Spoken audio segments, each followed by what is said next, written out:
All right, hi everybody. Welcome in, welcome in, welcome in. Um, it is 10:52 p.m. Very, very warm evening here in the Commonwealth of Pennsylvania. It hit 81 degrees today, pretty crazy, and I think the weather's going to sort of sort itself out and get back to spring levels. But it was nice to get a little bit of a taste of summer. Yeah, so I want to thank folks for checking out my first impressions, which turned out to really be a review of Baseball Mogul. Again, I gave it 7 out of 10, one of those IGN sort of good ratings. I think that the game has a lot of good going for it. And again, you can go back and check that video for my thoughts. The short of it though is I think at the price point there are probably I think there are other games that kind of give you more than you know than that one. But it's certainly a very easy point of entry for a lot of people. So, just released the other day, and if you do buy it, I hope you enjoy it. I mean, I have it. I'll be doing a couple things with it on the channel, but it's not going to knock off at least the what I feel are the really the top four digital baseball sims for me, and that's Out of the Park Baseball, Action PC, Appa PC Baseball, and Diamond Mine. So those are my the four big ones. I should probably do one of those tier lists sometime that people do of digital baseball games. I mean, those things are always highly subjective, but there you go. All right, so anyhow, let's do a little bit of baseball here. As we are actually in real baseball season now, a couple days in, and it's a great feeling. This is what the third day of the baseball season for 2025. So um, if you're following it, good stuff. All right, so tonight we have the Cardinals versus the Brewers. So Max Lanier will take the mound for the St. Louis Cardinals against Chris Bosio for the Milwaukee Brewers. Each club coming into this game at 5 wins and 1 loss. And let's go. This is using a very, very tweaked league, and I call this the Myths League, not to confuse it with like Legend Sports Universe or anything like that. By the way, hopefully you're keeping up with that. Great stuff. All right, let's look at the visiting St. Louis Cardinals all-time great lineup for tonight. Leading off at shortstop, Ozzie Smith. Batting second in center field, Jim Edmonds. Batting third, right fielder, Stan the Man Musial. In the cleanup spot tonight at second base, the Raja, Rogers Hornsby. Batting fifth and catching, Yadier Molina. Batting sixth in left field, Joe Ducky Medwick. Batting seventh at first base, Keith Hernandez getting the start tonight. Batting eighth at the hot corner, Ken Boyer. Max Lanier takes the mound. Batting ninth, 1 win, no losses in the season, a 1.80 earned an average, a whip of 0.80, 12.6 strikeouts per 9 innings, only 1.8 walks. All right, for the hometown Milwaukee Brewers, leading off at third base, Jeff Chirillo. Batting second in right field, B.J. Surhoff. Batting third, shortstop, Robin Yount. In the cleanup spot in center field, Gorman Thomas. Batting fifth and catching, Jonathan Lucroy. Batting sixth at second base, Jim Gantner. Batting seventh, first baseman Prince Fielder. Batting eighth, left field, Jeff Jenkins. Pitching and batting ninth, Chris Bosio. Bosio 0 for 1 in this season, a 10.38 earned run average, a whip of 1.85, 6.2 strikeouts per innings, and 4.2 walks. All right, let us get to the ballpark. American Family Field attendance 33,178, and they got the roof closed here in Milwaukee. We'll check the weather.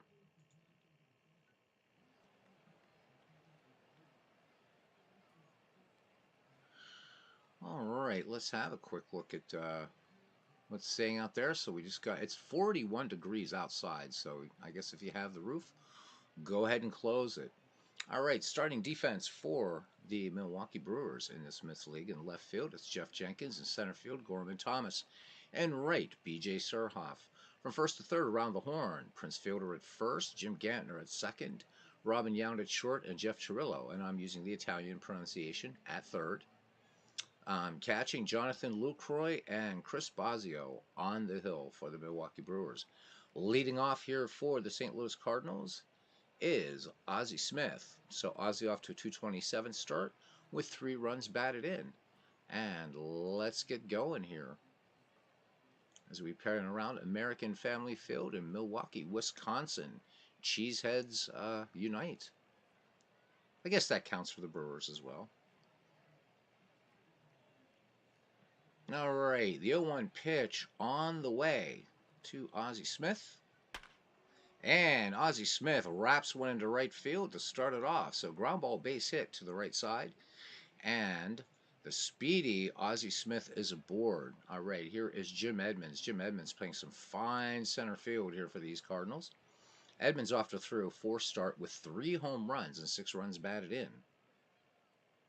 All right, Bosio peers in and has the sign from Lucroy. The count even, 2 balls, 2 strikes. And Jim Edmonds singles up the middle. And Ozzie Smith just runs right through second base. The slide, the tag not in time. And Ozzie Smith moves to third on the Jim Edmonds single up the middle. John DFW saying howdy Beatles and howdy back to you there, John, and I hope you're doing well. All right. Now striding to the plate from Donora, Pennsylvania, Stan the Man Musial. Musial off to a 318 start. Runners at first and third, nobody out, just underway here in Milwaukee. Cardinals versus the Brewers. The 1-2 pitch on the way to the lefty Musial. And Musial sends this one out towards center field and right into the glove. Gorman Thomas, the throw home. Ozzie Smith tags, and he is safe. So score that an RBI, sac fly for Stan Musial, and the Cardinals put a run on the board. In the cleanup spot now, the greatest second baseman of all time, Rogers Hornsby, off to a 350 start with 6 runs batted in. Jim Edmonds at first, pretty decent speed. Count even, 2 balls, 2 strikes. And Hornsby lines this one into left field. So the Cardinals bring in the wickets today at the game. Jim Edmonds will hold up at second. So 2 on for St. Louis. And it brings up Yadier Molina, who's hitting 263. He's batted in 5. And there is Nathaniel, come to see his Brewers play. Cheesehead can count, but it's more geared toward Green Bay Packers. All right, well then we'll just call them the Brew Crew, because that's what they really are.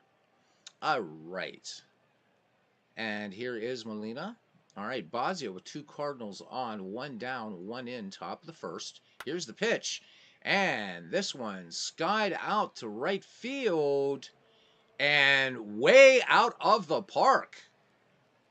At least out of the field. So a 3-run shot by Yadier Molina. And the Cardinals put 4 on the board here with just 1 out. Let's have a look at that home run again. I should mention that starting a new non-baseball game on the other PC, and wow, it's pretty damn addicting. It's called Inzuo, and what you can do in that game is really, really crazy. So, super, super cool. But anyhow, so there we go. I'm probably going to build a baseball park in that thing at some point. Let's have a look at this home run here by Molina. So 101, and this one just out of here, baby. That is it. Rattling around out there, no steel girders at American Family Field. 3-run homer by Molina. All right, Bosio getting touched up here big time. 1 down. It doesn't get any easier with Joe Medwick at bat and Keith Hernandez waiting on deck, and Ken Boyer in the hole. So pretty loaded lineup here for St. Louis. All right, Bosio has the sign from Jonathan Lucroy. The count full. And Medwick, big swing and a miss. Nice fastball there. So Chris Bosio trying not to be cute and nibbling. Wants to get out of this inning. 2 down now for Keith Hernandez. Hernandez, perfect 2 for 2 in the season with a run batted in. Seeing limited playing time in the league. 0-1 pitch. Hernandez swings. This one grounded hard to short. Plenty of time. And up with that one is Robin Yount. And that will retire the side. But St. Louis puts 4 on the board. We go to the bottom of the first inning. The Cardinals 4 and the Brewers coming to bat. Looking at the starting defense for the St. Louis Cardinals in left field. Joe Medwick in center, Jim Edmonds in right, Stan Musial. From first to third, we have Keith Hernandez at first, Rogers Hornsby at second, Ozzie Smith at short, Ken Boyer at third, catching Yadier Molina, and on the mound, Max Lanier. Leading off here, Jeff Chirillo. Chirillo off to a really, really frigid start. Just 1 for 18, 2 runs batted in, but both of these teams 5-1 coming into today's game. Lanier behind the count, 2 balls and 1 strike. Ready to deal here to Jeff Chirillo in the 2-1 pitch. And fly ball out to right field, and Stan Musial makes the gallop towards it and gloves it for out number 1. This game is over. Lovely 90s Brew Crew really bad. Well, these are, yeah, I mean, there's a, again, this is an all-time great franchise league, so this game may or may not be over. Remember, these Brewers are 5-1, so they're doing something right. All right, here's B.J. Surhoff now. Surhoff off to a 2-14 start with a solo home run. Count full. Here's the delivery by Lanier. And Surhoff swings this one, popped up toward first base side. And making the catch is Keith Hernandez. So 2 Brewers up, 2 Brewers down. And here comes Robin Yount.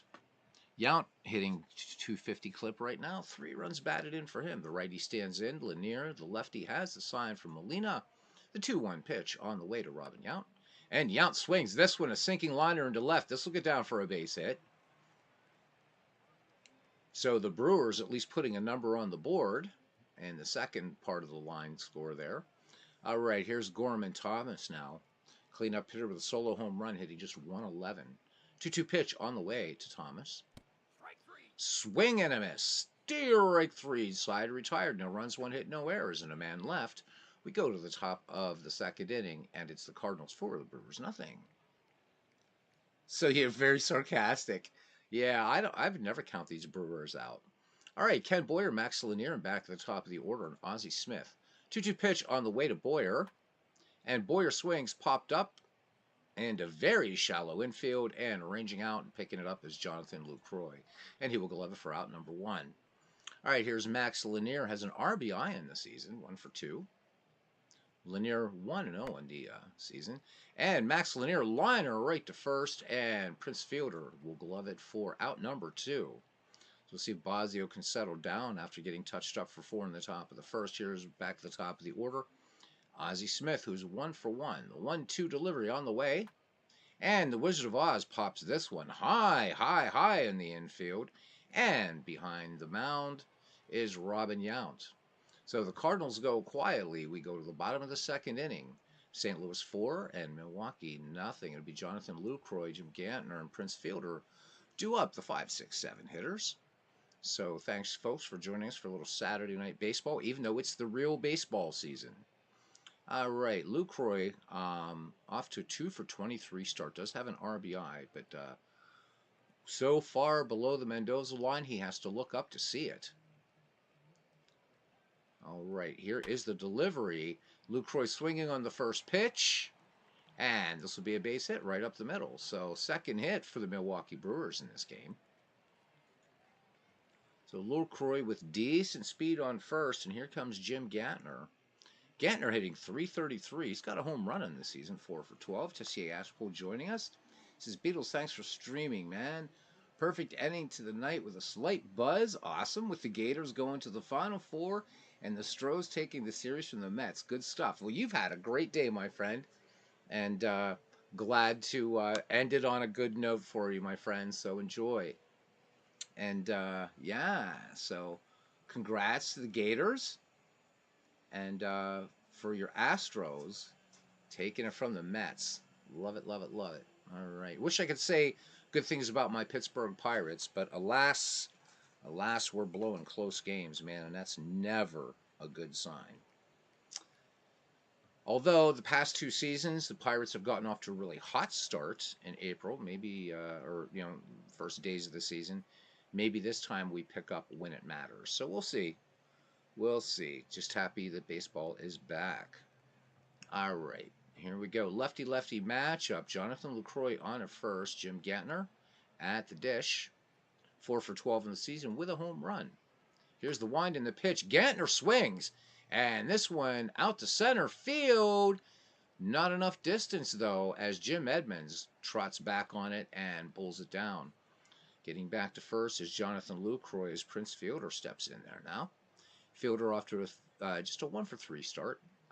Again, first base for both teams. Platooning going on. 1 for 2, 1-2 pitch. And Prince Fielder swings right through that Max Lanier fastball. So 2 away now for Jeff Jenkins. Jeff Jenkins 0 for 2 in the season. A 1 pitch. Jenkins cuts on this one. 2 Harper to second.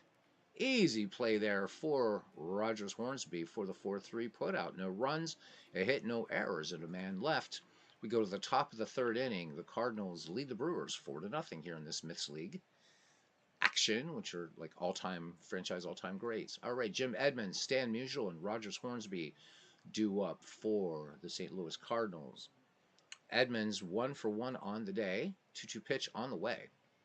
Single back in the first. Edmonds swing and a miss. Steal right 3. So nice fastball there from Chris Bosio to hang up his second K. And here's Stan Musial. RBI in this game. Count full. Sack fly RBI. And this time draws the walk.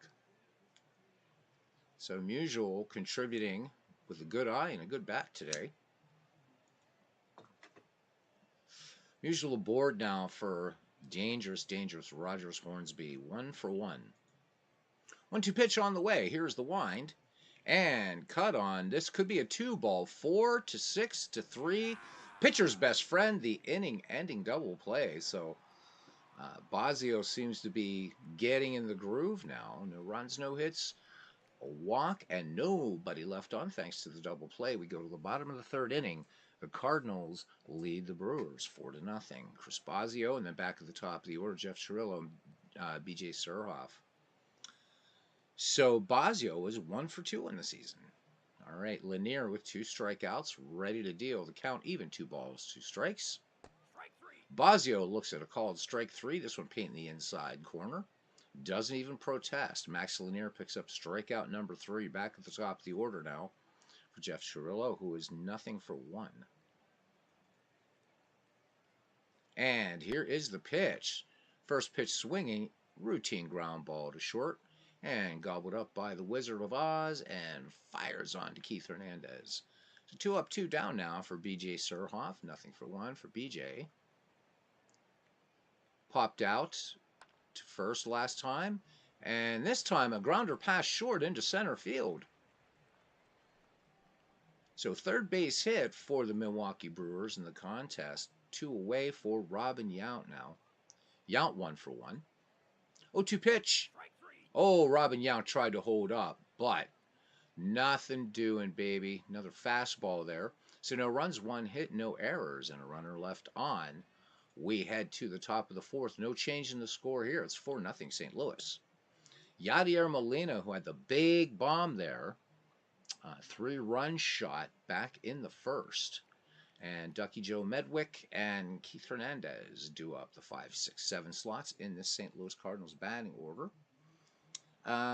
Nathaniel says had a blast last weekend in Milwaukee, seeing the 2nd round of March Madness. I'm sure there's a lot of people that would envy that, my friend.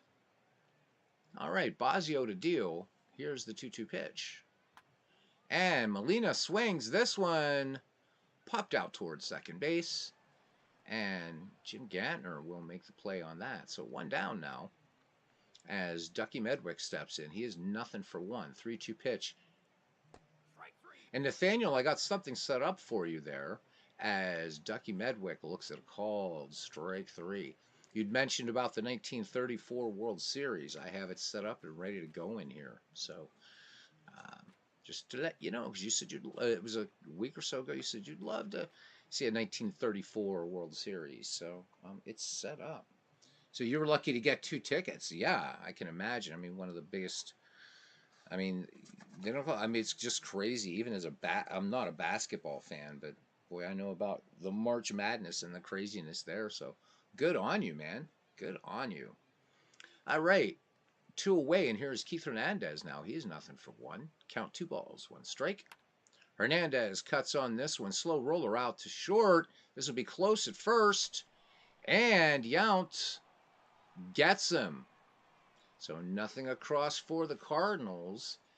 And we go to the bottom of the fourth inning. It's still 4-0. And Max Lanier will face Gorman Thomas, Jonathan Lucroy, and Jim Gantner. Gorman Thomas, 0-for-1. Batting in the cleanup spot. Count full. Thomas lays off a pitch inside. So he'll take a stroll down to first. Say hello to Keith Hernandez. And Jonathan Lucroy now strides to the plate. Lucroy 1-for-1. 3 hits for Milwaukee off of Max Lanier thus far. Count full. Oh, Max Lanier missing outside. So there's 2 free passes now, and that's 2 total walks, both in this inning for Lanier. Corey Highfield saying hi to everybody. So Nathaniel says he loves going to March Madness, but he says his favorite sport is baseball. There you go. See that? A man of discriminating taste.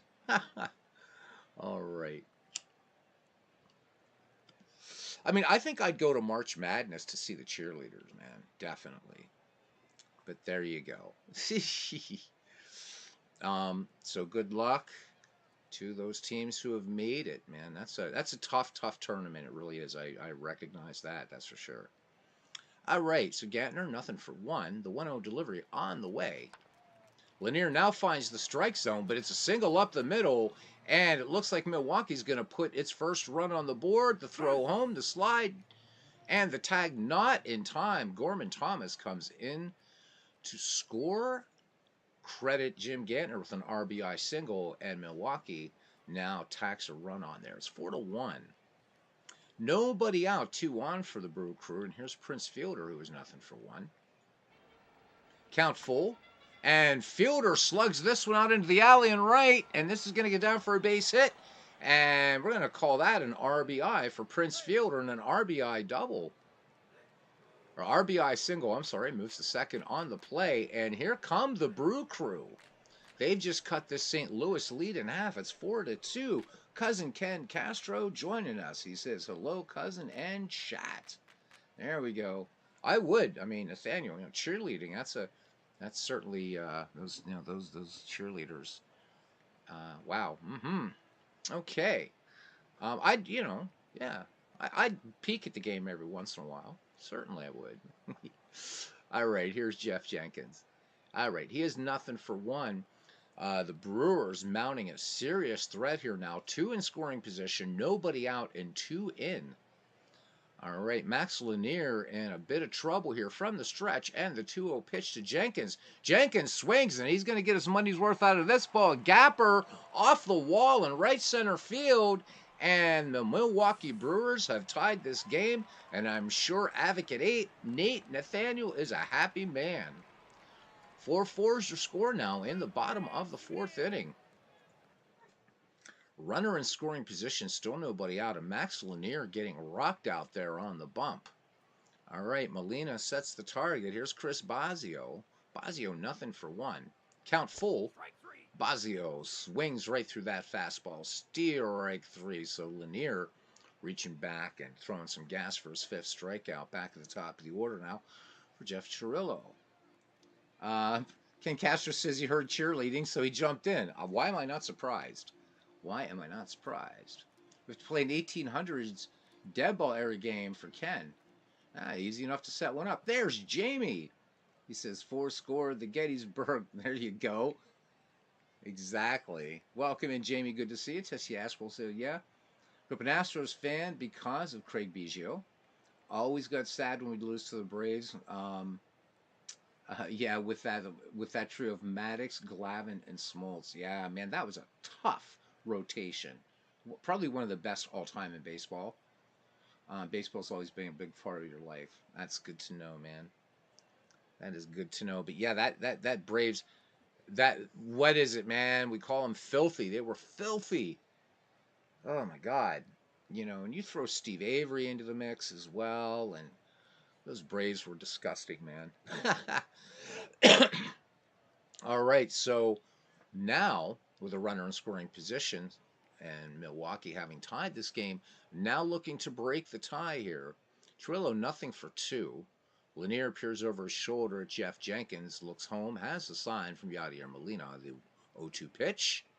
And this one's going to be a little pass ball. Yadier Molina pounces on it, stays on it, and prevents Jenkins from moving to third. So good play there behind the dish by Yadier Molina. Back in the box now is Jeff Chirillo. The 1-2 pitch. Swing and a miss. Steer right three. And Max Lanier brings some gas. 93 on the gun. So 2 down. And here comes B.J. Surhoff. He's looking to break this tie with a runner in scoring position. He's 1 for 2. And the 1-0 pitch. And Surhoff grounds this one to first. Hernandez has it and feeds it on to Max Lanier, covering for the 3-1 putout. But the Brewers put 4 on the board on 3 hits. They leave 1, and we are knotted at 4 as we go to the top of the 5th. Aaron Reed joining us here.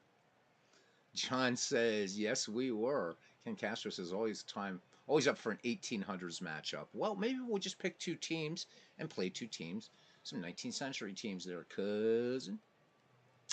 90s Braves should have won 3 World Series with that pitching staff. I know. That is kind of the big shock. 1 World Series in all those years. How about it? Oh, man. Jamie, I hope you're doing well, bud. And hope your team's doing well in the Fields of Dreams League. I don't know what's going on in that league right now. A lot of the games seem to be played when I'm at work and whatever. So I hope all is doing well. I'm gonna have to try to find one just to see what standings there are. Maybe I'll just look in on the Discord over there.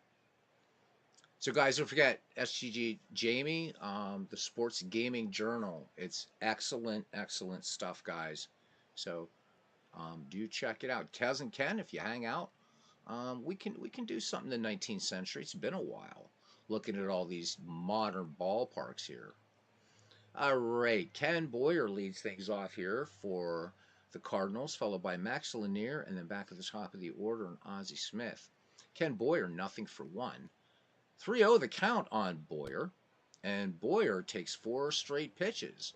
So Chris Bosio issues his second free pass of the game, and that will be all for Max Lanier. So coming on and playing exclusively a pinch hitting role in this league is Enos Country Slaughter. And Slaughter off to just a 1 for 5 start. Ken Boyer on at first. He'll pilfer the occasional base. Bosio with 3 strikeouts, 2 walks through 4. Count even, 2 balls, 2 strikes. Slaughter looks at a knee buckling, calls strike 3. Bosio just gets the inside corner, and Lucroy might have kind of inched that ball just a little bit in to give the umpire a better view. So 1 away back at the top of the order now for the Wizard of Oz, who is 1 for 2. 4-4 your score. 0-1 pitch, and this one bunted in the air toward the pitcher. Bad bunt, Ozzie, and Chris Bosio will gladly take the pill into the webbing for out number 2. All right. Ken Boyer kind of standing out there at first saying, I want to move up, guys. And here comes Jim Edmonds. 1 for 2. Here's the pitch. And there he goes. He's going to go on his own anyhow. Boyer, as I said, will pilfer the occasional base, and he's in there standing. So late throw there by Lucroy. Boyer picks up the stolen base. Dan Burke, my favorite Irishman, says the problem is the Braves ran into the Yankees twice and lost to a great Blue Jay team in '92. Yeah. Oof. So let's see. Jamie says that he's doing well, and season 10 is about to start tomorrow in the Fields of Dreams League with those guys. TBS Superstation. Watch with your grandma. Braves baseball, says Nathaniel. Aaron Reed says Slaughter lived up to his name. However, he was the one who got slaughtered. TBS Superstation was an institution. That and a Bobby Cox ejection. How about it? Always loved it when Bobby Cox got the toss, man. He was pretty epic, man. Loved it. All right, here's Jim Edmonds. 1 for 2, 2 down All right, we have a 4-4 deadlock going on here. Full count to Jim Edmonds. Oh, Edmonds crushes this ball to right. Open the window, Aunt Minnie. No doubt about it. And the Cardinals regain the lead. Oh my God. Just off the bat, you knew that was gone. Woof. So, if you were looking for finesse, it's not going to be in this game between these Cardinals and Brewers. Edmonds just crushed that ball. Oh my goodness. That was a Roy Hobbs type shot. Let's look at it again, baseball fans. And I mean, what can you say? Just boom. There's not else you can say. Just boom. So, wanted to let you guys know I haven't looked at it yet, but this has the live scoreboards. I should probably switch the view and see. So what the hell I'm talking about here? It's like Beatles Eternally never knows what he's talking about. Well, that's true. So there you go. See this live scoreboard, and it's got live information and everything like that, right? So these are with the parks that come with the game. However, Mike Silva has put a tutorial up on his channel on how to do these types of scoreboards in his parks. So I definitely want to look at that. And even though, when we get back to older baseball like the Ned McGreevy League and what have you, I think it would be kind of fun, even though it might take out of the immersion a little bit, is to maybe incorporate these because I think that's really, really super cool looking. All right. So you can see there that everything is matching up and it's just so cool. Little kind of taste of what MLB The Show does, and you know, really, really think it's great. So do check out Mike Silva's channel if you guys are, anybody out there you feel inclined to add in a scoreboard, a live scoreboard like this. This is one of the new features of Out of the Park Baseball 25. All right, let's change our view back to overhead again, and boop, there we go. All right, and Devin Williams will come on now to pitch for Milwaukee. So Williams just pitched 1 2/3 in the season so far. And once again, happy third day of baseball season, everybody. 1-2 pitch on the way. And swung on by Stan Musial. Routine 4-3 put out there as Gantner is up with it. However, 2 runs in a Jim Gantner 2-run bomb, 1 hit, no errors, nobody left on. We head to the bottom of the 5th inning, and the Cardinals reclaim the lead. It is 6-4. And Giovanni Gallegos will come on now for the Cardinals. So to pitch, Gallegos has worked 2 innings, given up a hit, a walk, and a strikeout. All right. The number 3, 4, 5 hitters due up: Robin Yount, Gorman, Thomas, and Jonathan Lucroy. All right. Gallegos ready to work now. Here's the pitch. Yount, first pitch swinging, bouncer to first. And Keith Hernandez has all day to walk it over to first for the 3 unassisted. So 1 down now. Here's Gorman Thomas, who is nothing for 1. The 1-0 pitch on the way to Thomas. And Thomas swings, and this one, lots of little routine jobs going on here. 6-3 textbook put out. 2 up, 2 down for Jonathan Lucroy. 1 for 1. Count even, 2 balls, 2 strikes. Here's the delivery. Lucroy swings. This one tapped back to the mound. And Gallegos has it, and that is the 1-3 put out. So there we go. No ball getting out of the infield. The Cardinals maintain this 6-4 lead as we go to the top of the 6th inning. Devin Williams pitching in the 5th. Because with all-time greats, it makes sense. Yep. Who's the Brewers' closer? Let's look. Let's look at who is in that role for the Milwaukee Brewers.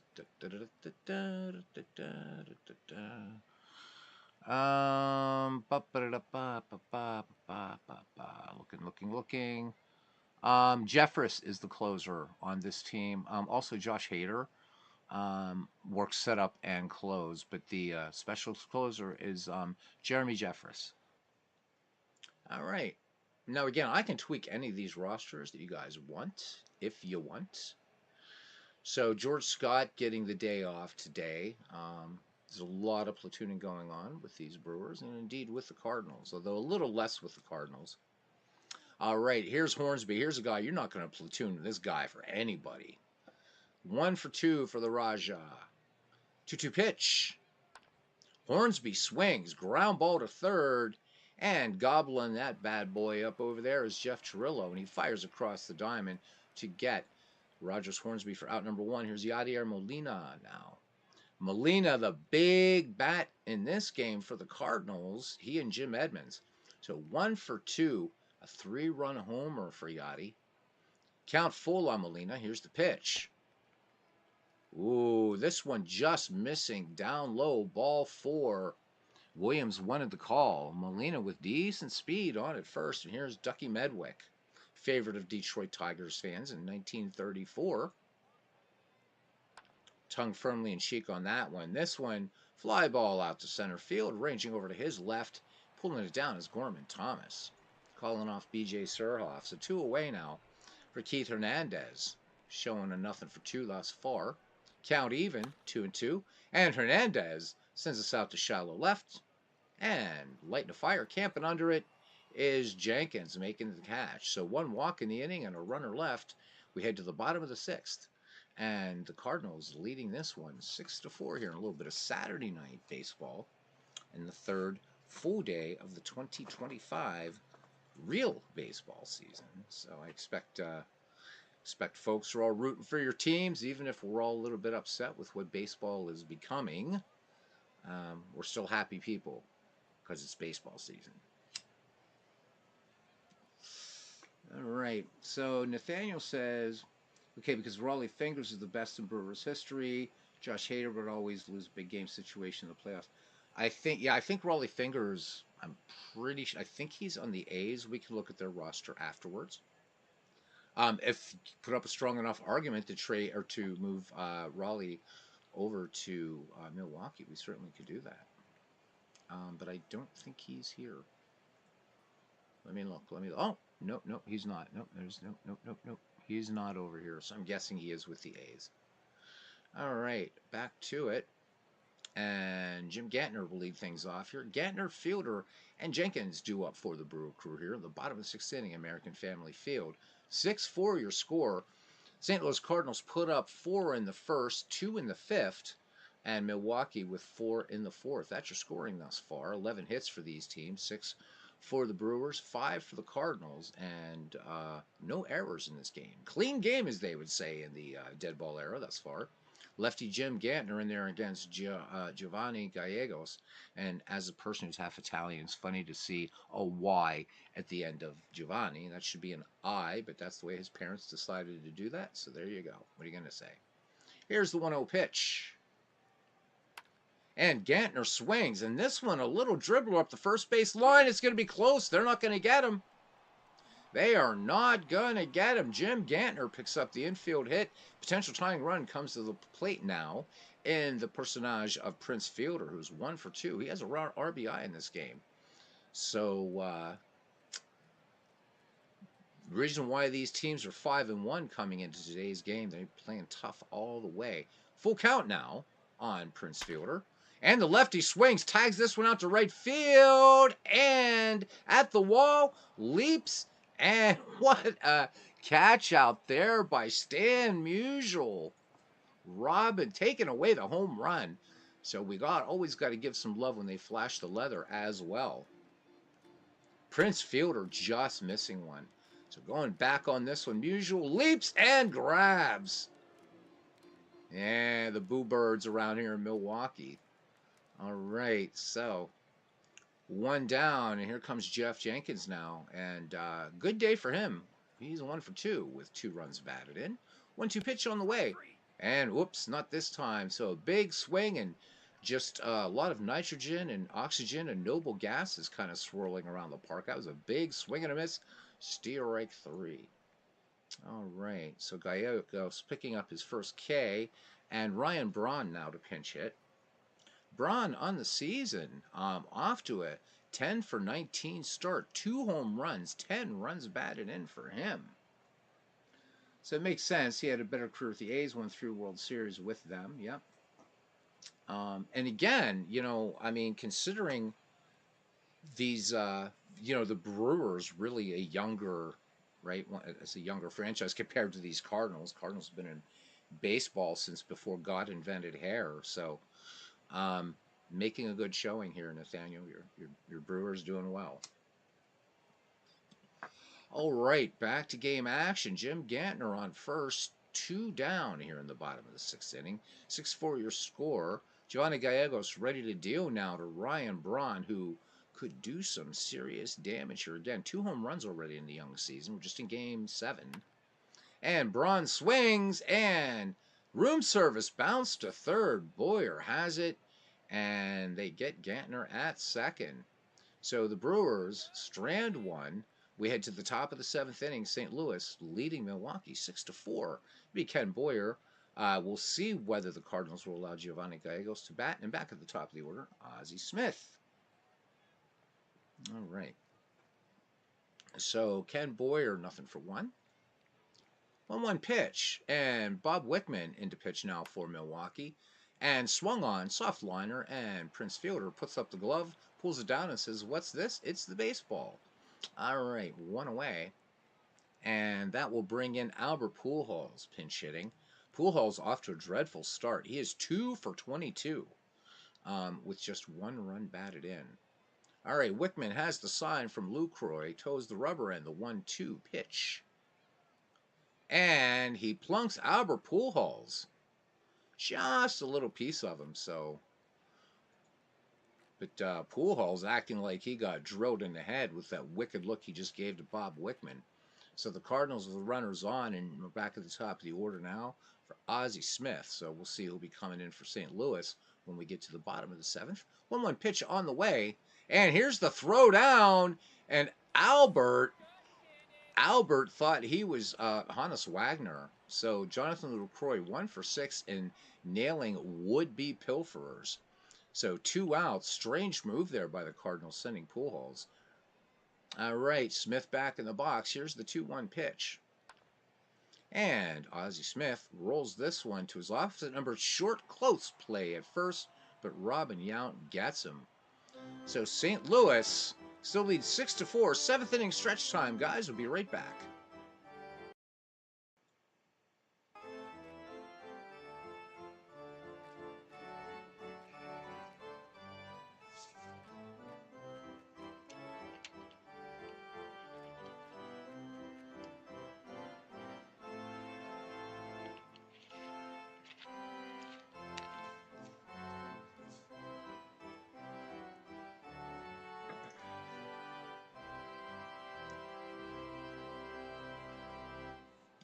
Arnold Hunter, welcome in. So I've not seen it. I don't know that if that's actually something in the game or not.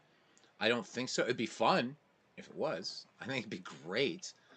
Um, I've seen like of course it's not the same. It's going to be the most fun in this one because of its graphics. But it does happen in Baseball for Windows. It happens in Action PC Baseball. It happens in Diamond Mine. So I've not seen it in Out of the Park Baseball though. Interestingly enough, although Out of the Park Baseball allows you to intentionally hit the batter, which is pretty fun. I'm just letting the CPU manage everything, but it's always fun to sort of bean everybody. Well, maybe not bean them. All right, so Hall of Famer Jesse Haynes comes on in relief now. He's worked 3 in relief. Again, Haynes used just in a relief role in this league. He's given up 5 hits, 4 earned runs, a walk, and 4 strikeouts. All right, he's finished his warm-up pitches. Chirillo in the box now. We're back at the top of the order for Milwaukee. Down 2 here in the bottom of the 7th inning. He's 0 for 3 today. Jesse Haynes with the 1-1 delivery. On the way. Chirillo swings high and deep to left and open the window, Aunt Minnie. This one out of here. Touch 'em all, Mr. Chirillo. And the Milwaukee Brewers are within 1 here in the bottom of 7. It's 6-5. So Jesse Haynes greeted rather rudely by Jeff Chirillo. Let's have a look at that shot again. Big arcing job out of here. And there she blows, Captain.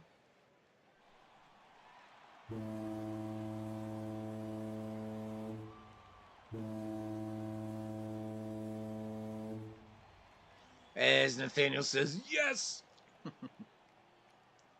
All right. So John DFW is telling us that he's in the 14th inning in this drive for the pennant game. Oh, damn. Good luck. Drive for the pennant is such a blast. So Jamie informed us. He says he hears that a fight can happen now in this version. Well, I'm excited for that. Then they've added a lot of stuff to. I haven't played a lot. I only have maybe 14 or 15 hours into this edition, but man, I love it big time. I just love it. So there was only one edition. 20 it was Out of the Park 24. I was kind of okay, but this one is fantastic. Just love it. The 1993 Braves 6 and the 1993 Astros 6. Damn. 14th inning. All right, go get him, John. John trying to manage his Braves here to glory, driving for the pennant in 1993. That game mode is now available for every Major League season in Out of the Park 26. And I put Out of the Park 25. I did. I'm an idiot. So the sound cut out for a second because I have to fix this. And when you click out in Out of the Park, that's what happens. Damn it. There we go. All right. Is that better? That's better. All right. Let's get back into things here. All right. Here's BJ Surhoff now. 1 for 3. Nathaniel's happy. Seeing his Brewers here. We got bringing the howitzers here, huh? Here's the pitch. Surhoff, first pitch swinging, and this one out to right field, ranging in into his right is Stan Musial clawing off Jim Edmonds, and that is out number 1. All right, here's Robin Yount now. Jesse Haynes, 1 out here, and Yount 1 for 3 in the game. Here's the 1-2 pitch. D. Scott Howard joins us. Oh, called strike 3. Nice one in the outside corner. Jesse Haynes bringing it. We'll probably have to talk about Jesse Haynes at some point. Could we see what drive for the pennant looks like? Yeah, sure. I have a couple games set up like that. Nathaniel, we will do that. So I do have to remember we'll have to feature Jesse Haynes some night in a game. He's a Hall of Famer, but one of the lesser known Hall of Famers. All right, Christian Yelich to pinch hit. Batting in the 4th spot here, so Gorman Thomas's day is done. Yelich off to a 6 for 12 start with 3 RBI.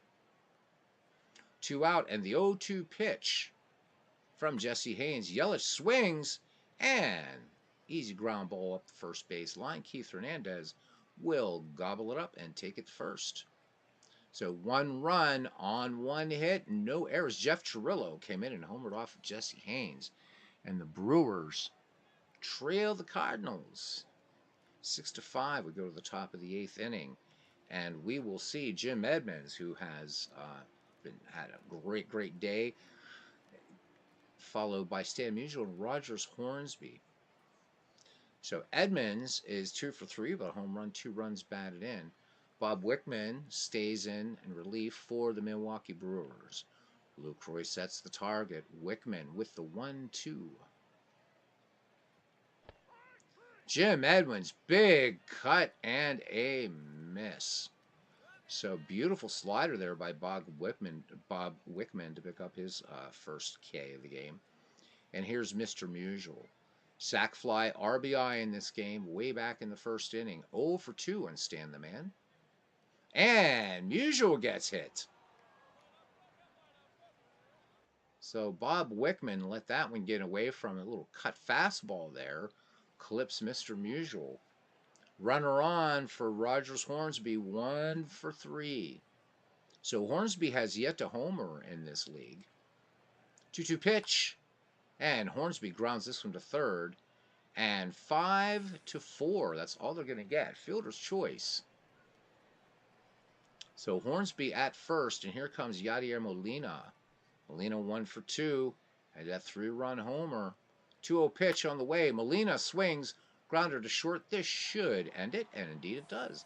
6-4 put out. Side retired. We go to the bottom of the 8th. It is 6-5. We got us a good one brewing here. Jonathan Lucroy, Jim Gantner, Prince Fielder due up for Milwaukee. Jesse Haynes staying on in relief for the St. Louis Cardinals. Lucroy in the game, 1 for 2. 1-0 pitch on the way. Lucroy swings, grounder to short. Ozzie Smith up with it, making it look easy. 1 up, 1 down. Here's Jim Gantner. Hopefully in future versions, Out of the Park has always talked about wanting to start getting kind of like pitcher animations and player animations. So I want to see Ozzie trot out and do that, that trademark somersault that he did. I want to see Willie Stargell doing that windmill kind of gyration thing, with the bats at home plate. And the only thing maybe it would not be Nomar Garciaparra. Well, we don't play pitch by pitch too much here, so I guess even that would be okay in his rituals. Or Wade Boggs tracing the Hebrew letter in the batter's box. It'll be cool to see that as this game develops. So Arnold says still trying to decide if you should purchase this version of the game. Well, Arnold, let's see if I can convince you at the end of this game, or at least nudge you. How's that? I'll nudge you toward it. 3-1 pitch on the way now to Jim Gantner. 2 for 3 in the game. Gantner swings. He's going to be 3 for 4. Nope. Fly ball. Jim Edmonds covering the ground out there in the pasture. 2 down. Now for Prince Fielder. RBI in this game. 1 for 3. Flew out to centers last time up. Fielder swings. Dribbler towards second. Tearing down the line, but Fielder, let's face it, no Ty Cobb on the base paths. Nothing across for the Brew Crew. We go to the top of the 9th inning. 6-5 St. Louis lead. Both of these teams 5-1 coming into the contest. It'll be the 6, 7, 8 hitters, Medwick, Hernandez, and Boyer. So when you see Medwick way down there in the 6th spot, you got a pretty loaded lineup. And the same can be said, of course, for these Milwaukee Brewers. All right, Josh Hader will come in to work the 9th. A lefty on the season, 1 2/3 worked. He's given up a hit and struck out 3. Hader peers in, has a sign from Jonathan Lucroy. Medwick sporting the 0 for 3 today, and he's ahead in the count, 2-1. Medwick flew out to center his last time up, and Medwick tags this one, sinking liner to center field, and again, right into the glove there, this time of Christian Yelich.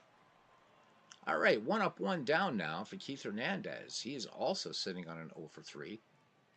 And he's behind 0-2. And let's call that a strikeout. Nice fastball there coming in from Josh Hader. That's strikeout number 1 for him. 2 down, bases empty for hot quarter man Ken Boyer, who's nothing for 2. 1-1 pitch on the way. Boyer swings. This should end the inning. High pop fly on the infield. Ranging in and making the grab is Prince Fielder. So the Cardinals go quietly. We go to the bottom of the 9th inning. St. Louis leading Milwaukee 6-5. And Jason Isringhausen on to try to get the save for the St. Louis Cardinals. He's got to get past Jeff Jenkins, the pinch hitter for Josh Hader, and then Jeff Chirillo. Count full now. And here's the delivery to Jenkins. Jenkins swings. Fly ball, lazy fly ball out there to right field. Nothing to get too excited about. Stan Musial pulls it down for out number 1. All right, brings up Paul Molitor. And haven't we been waiting to see Paul Molitor? Well, Mr. Molitor off to a hell of a start. He is 8 for 13, 2 home runs, 4 runs batted in. So, 6.15 average for him. 0-2 pitch on the way to the Hall of Famer. Strike 3. Oh, big swing and a miss.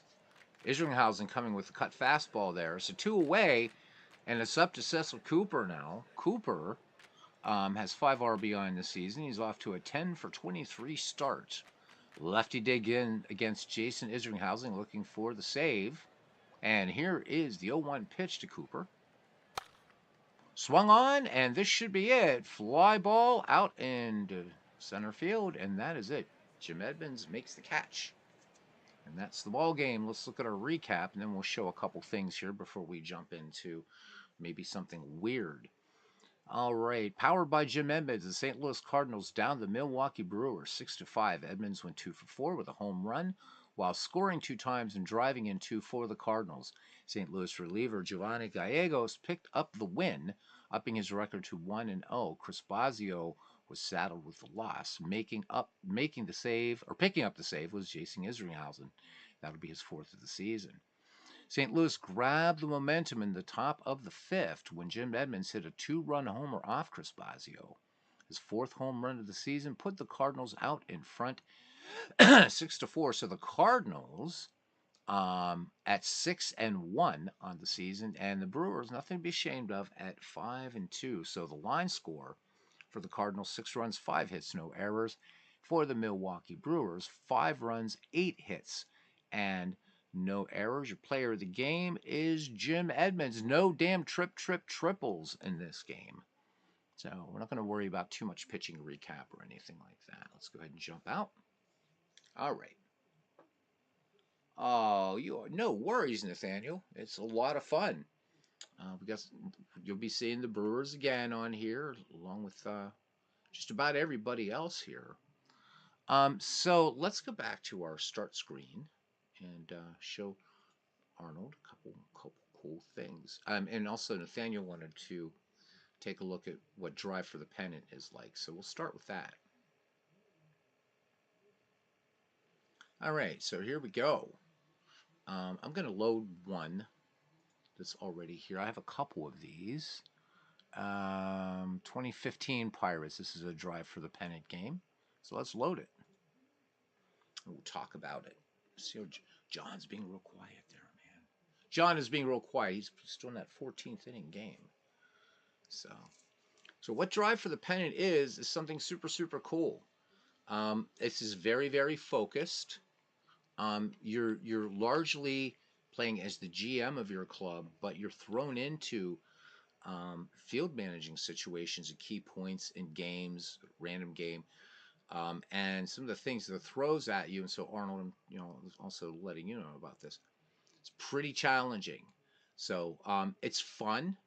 I think it's great for people new to out of the park baseball, but I think those of us who have played it for a long time, it's also brilliant.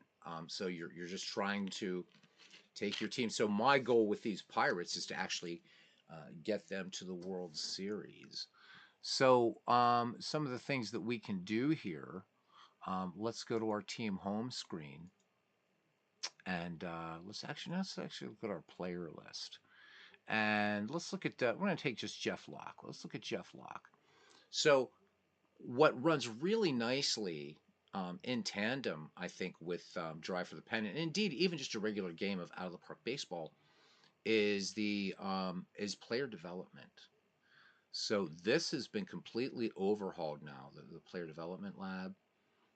You get a lot more information, and so if I wanted to improve some areas for Jeff Locke, this is where I would do it. So the idea, of course,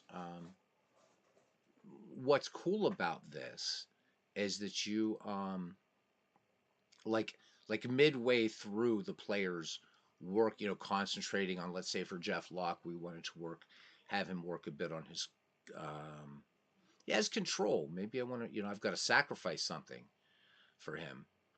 You'll get a sort of, this kind of evaluation halfway through whether the coach thinks that Jeff Locke, could actually improve on that area that you want him to. And if not, you could choose to cut him to make room for others. There's also a nice, very nice graphical view of all your players that you do have working in the player development lab, which is really nice to see. So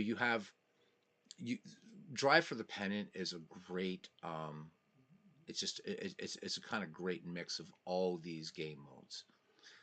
And you don't have to worry about finances in it. This is about just setting a goal. Maybe you want to take some third place team. Okay, I'm gonna get them to finish first. Or you might want to take a team that was close, like the St. Louis Browns in 1922, finished just a game behind the New York Yankees. You want to see if you can take them to overtake the Yankees. Once the season is over and Drive for the Pennant, then it's a career mode type thing, and you can choose then what mode you would like to play in afterwards. You could continue and drive for the pennant. You could do a strict season replay by that point if you want. You could do career mode, default mode. So you get a lot of choices. Yeah, there's nothing, and I'm not saying this to the other. There are other digital baseball games that are very deep. You know, Action PC Baseball, Baseball for Windows, Diamond Mind. There's nothing this deep out there in digital baseball. Just nothing. Um, so let's go ahead and let's go back to our home screen, and we are going to continue and put the hammer down. So it gives you all these nice little things. This button will change and stuff. So it's going to play some games, and you'll see that happening here. A little quote there from Burdette. Did you know the Pirates went 66 and 63 in 1896? I did not know that, but now I do. The team hit 292 that game. So now here we go. So this is what I'm talking about. It's a big moment, and it will just throw these at you. All right, craft a comeback win. Can you put together a rally? Okay, the Detroit Tigers, who are 2-5, they're at Pittsburgh, who are 4-3. It's the bottom of the eighth. The Tigers lead 6-2. The Buccos have runners on first and second, and nobody out. So you have the choice to jump in and field manage, or just sim the game. We'll go ahead and jump in. When you click that, we're on our way.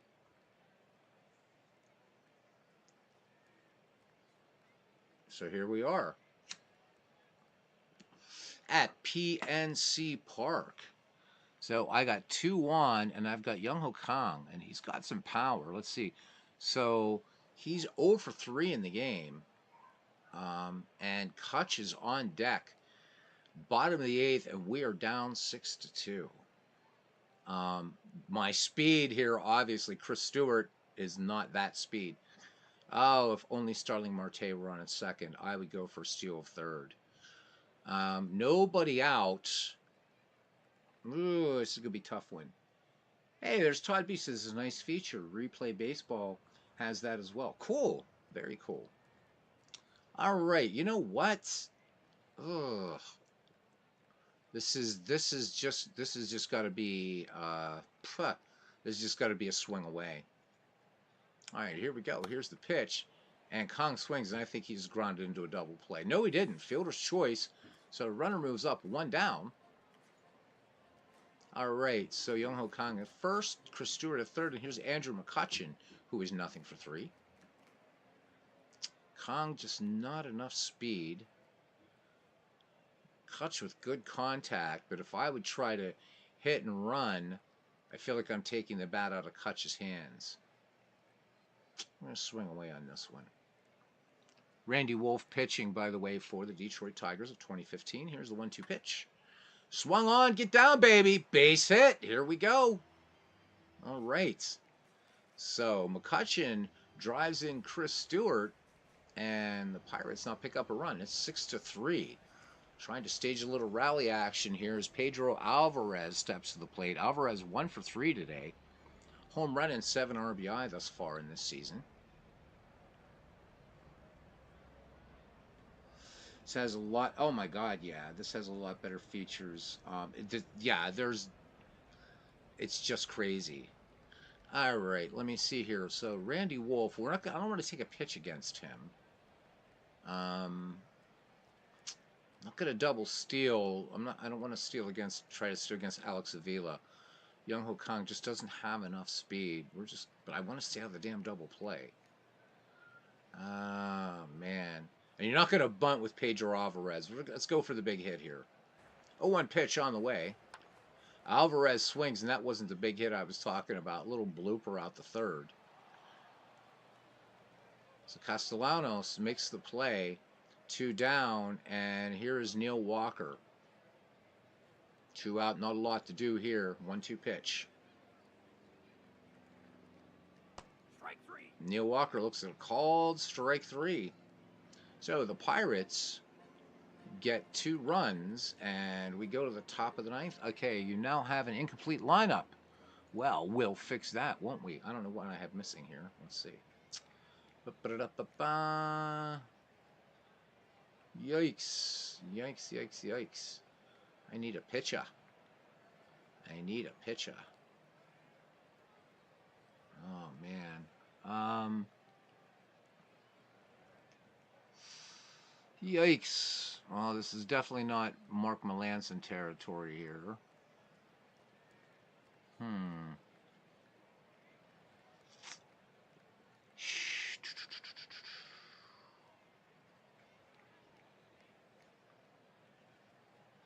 All right, let's go with Chris Volstad.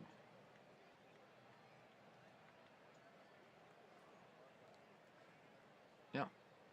Yes, yes, yes, please.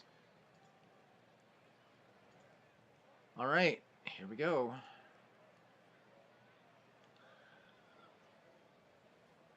All right, here is Anthony Gose. And looks like he's making his first plate appearance here today. Not off to a great start. He's 3 for 28. All right, here we go. Let's pitch to him. There it is. There's the hit batter, by the way. Love that. 1-1 pitch on the way. And swung on. This is going to be a little Texas leaguer into left. So here come the Tigers. 10th hit in the game. Here's Miggy. What's he done today? He is 0 for 2. All right, I'm going to try a Ken Castro. We're going to try a little Ken Castro action here. So normally you would probably want to try to pitch around Cabrera. Martinez on deck. But I want to actually pitch to contact. Let me see. I don't know. Is Volstad very much a ground? Let's see what type of pitcher. What is he here? I don't know, man. Let's just pitch. Straight up pitch. 0-1 delivery. There goes the runner. And Cervelli's not even going to pull the ball out of the glove. All right. Well, first base is open. I'm going to walk Cabrera. I don't want to mess with him. I got a bad feeling about him.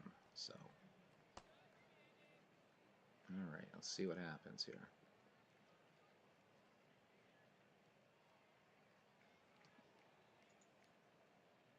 All right, JD Martinez, 3 for 4. This is going to be dangerous, but we got to try to do something here. Just going to pitch. 0-2 pitch to Martinez.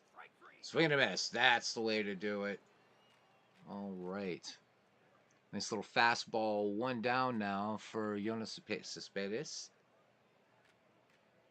1 for 4 with 2 RBI in this game. Tigers have 2 on here in the top of the 9th with 1 down in Pittsburgh. Oh, that did it. Line drive base hit. Left field. And Detroit does not send the runner as the ball hits the cutoff man. So bases loaded. Bucks in a little bit of trouble as Nick Castellanos steps in. 0 for 4. And we are going to play the infield in. Do we want to play the infield in? Yeah, I think we better play the infield in. I think. No. Double play depth. Let's just try to get the 2 at this point. Let's do it. Should have pitched to contact, actually. Yep. Another little Texas leaguer. Those things are going to kill you. That's going to be it. Pirates are cooked here, man. I don't see it happening. All right. Let's just go ahead and pitch to Rajai Davis. Full count. Davis swings, fly ball, left field, and that's going to be deep enough to score another Tiger. 8-3 Detroit. Oh my goodness. All right. So basically this is oh man, the Pirates are getting slammed here. There's no way we're coming back from this one. Are you kidding me? It's 8-3. Oh my God. So love out of the park baseball, says Nathaniel, because it comes with all the ballparks. Baseball for windows, buy them individually. Very different games, certainly. Actually, Nathaniel, there's a place where you can get tons of free ballparks for free for baseball for Windows. Tell you what, this is where I got to throw in the towel. We're just going to do entire game. I don't see the Bucks making up 6 runs, and I am right. So they got 2 in the bottom of the ninth, 9-5. So there we go. So that's the idea behind Drive for the Pennant, and it's going to show your momentum, all this kind of stuff. The Bucks are now at 4-4. The Tigers 3-5. So you're going to do moves. You're going to do whatever. So unlike other game modes, Drive for the Pennant, you can only manage the team that you've signed up with, which is really nice. You can't change around. You can't do anything except manage your club. I do like this. This is really nice. I think especially for newbies. So I don't have to go up here and sort of futz around with this. If I want to look at, let's say, our schedule, I just click the little baseball. And there we go. And I can see that we have, let's see, we've got another game against Detroit, which we could actually, and we'll just click on here and see what's going on. Okay, let's go back. Boom. And boom. And we can also, this is the center thing here is a kind of all the pages that you visited so far. Maybe I want to have a quick look at my lineups. Nice little graphic thing. I think this is a great touch. Good stuff. Again, this is where you can switch things up here, and we just might have to do that here. Look at our depth chart, what have you. Click on this. Let's go back to our manager's office. It has the waiver wire in here. If you want to mess with front office, we can look at our injuries, transactions, just our overall roster, everything like this. So continue, keep pushing.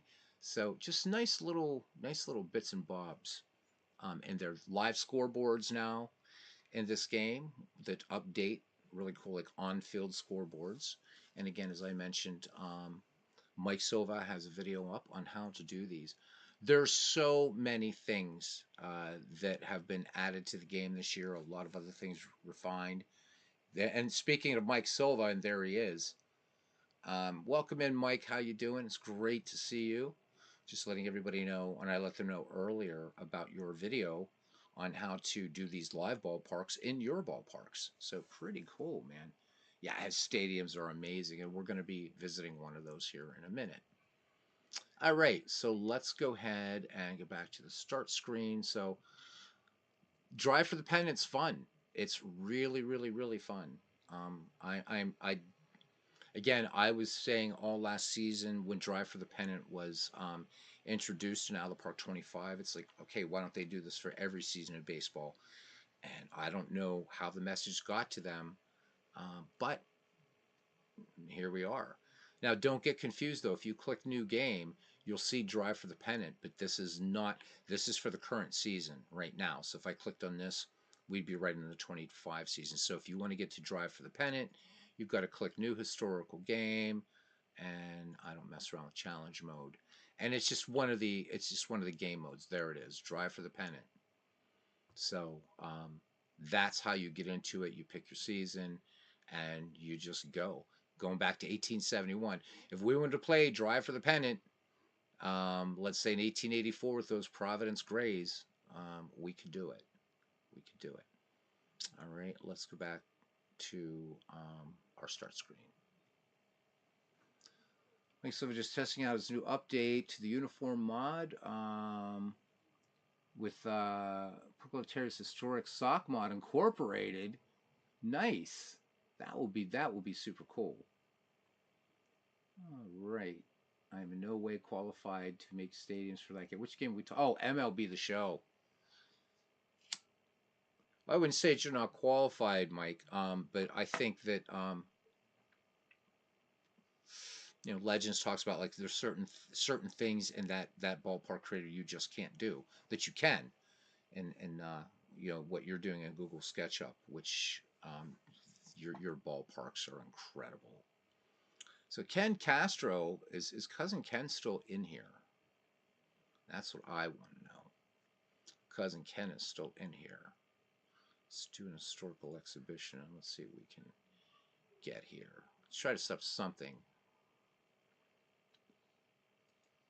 Oh, can't do it in here. So let's go back to the start screen and let's find something for Cousin Ken. Yeah, Cousin Ken, do you want to? We could have some fun here if you want. We could just set up something 19th century. So 19th century teams are still not part of historical exhibitions, unfortunately. So I really really hope Out of the Park will do that. That's something you can do with them in Action PC baseball. So we would have to set up a season, which would be fun. Which would be fun. Anyone going to Digital to Dice Con in May? Mike says he's going to be there. And yes, there are some people they've done some great stuff. Ballparks they've created, and MLB The Show Legends uses a few of them actually. He was saying that you like issues with the bullpens. I guess you also can't have like domed stadiums in that game. And he said that I guess modders have tried kind of all kinds of workarounds in that and for MLB The Show and just not working, unfortunately. So I don't know why that's left out, but there you go. Huh? What are you gonna say? There he is, FAC Sports Desk with Paul, who is still um, still playtesting Pocket Pennant Run. Oh my God, I'm dying here, Paul. I hope Craig decides to release it here soon. Be very very nice to see the new update. Watching all your videos, and I'm dying to play it. Not even online. I just want to play it. So hopefully that will be soon. I know Paul isn't at liberty to see. He says, um, before you ask, it will be today. So let me see. So see, to me, it's still Saturday, but to you, it's Sunday. So I guess Pocket Pennant Run. So that comes out, guys. If Craig doesn't decide to not do it at the last minute, be here Sunday evening for the next version of Pocket Pennant Run. It looks purty. It looks purty. Logos, all kinds of stuff. And if I could get somebody, we could make it a baseball chin wag type thing. If I could get somebody to volunteer to play one of the cards and dice games, come on the mic, roll the dice. So that, because usually when I'm demonstrating, I'm just like saying, okay, I threw this. Let's say you're playing Apple and you threw this. It'd be really fun if somebody be willing to roll up a game. Um, and you don't have to come on mic if you don't want to. I think it'd be a lot of fun.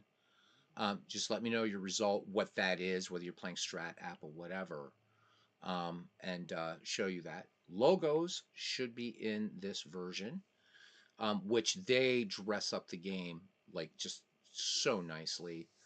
Um, and I'm actually going to be working on some things for Pocket Pennant Run myself. I should probably tell you guys this. I'm going to be doing ratings for managers and ballparks for the dead ball era and the 19th century because that database just isn't getting the love it deserves. And that's not a knock on Craig. Most people aren't going to play back in those eras. I get it, but I do want to rate those managers and those ballparks. So that's a problem I'm going to be embarking on, and was able to help Craig with some logos and stuff. But it's Paul really that deserves huge applause. He's the first line of defense for bug detection and hopefully squashing, which is really helping Craig. And I guess this new update is pretty big. It is pretty big. Yeah, yep, yes, they are. Plus custom logos. How about that? So that makes me happy because I never did them in the Fields of Dreams League. Steve Tate did them, but I also designed logos and stuff like that. So I'm going to be really excited to go deep dive, deep dive. The big thing I'm waiting for in Pocket Pennant Run is a schedule generator. I really want a schedule generator, because we know how to make all-time great teams and mixed leagues and stuff like that. And I want a schedule generator. So hopefully that's on Craig's to-do list. But guys, we will say tentatively Sunday evening. So I call it tomorrow because to me, it's not Sunday till I wake up and the sun's out. To me, this is Saturday night still. All right, so cousin, we got to do something here in 19th century baseball. And the only way we can do it is we have to create a new game. So let's create a new game. Let's do a historical game, and let's pick 1884. I mean, why not? Okay, 1884. This is Cousin Ken Castro. Import complete history up to 1884. We're going to play this in just replay mode. And let's go to next step. I don't know what ballparks are going to be in here. We might have to do some adjusting. I do have P.S. Rivskin's Jazz Age ballparks downloaded onto here. So whatever Mike's won't put in, I can put in from him. So yep, no minor leagues, 1 year ratings, screw the finances, and I could just put the integrated mod, but I don't think it's up here yet in the Steam Workshop. So we're not going to use scouting. We are going to do this though. I like to use ratings. All right, you guys know this. So, cuz this is for you, man. And we're probably not going to have proper logos yet, but that's okay. 19th century baseball making a return. All right, so just 1884. Just trying to think of a good florid word for 1884. We'll just put replay. All right, there we go. We're going to play just as manager. In commissioner mode, and cannot be fired, baby. So I was born the 15th of March, 1854. How about that? Okay. Pretty good. Since in real life I'm 98 years old, it makes me very, very happy that I'm still around. 1854, baby. 101 years before rock and roll.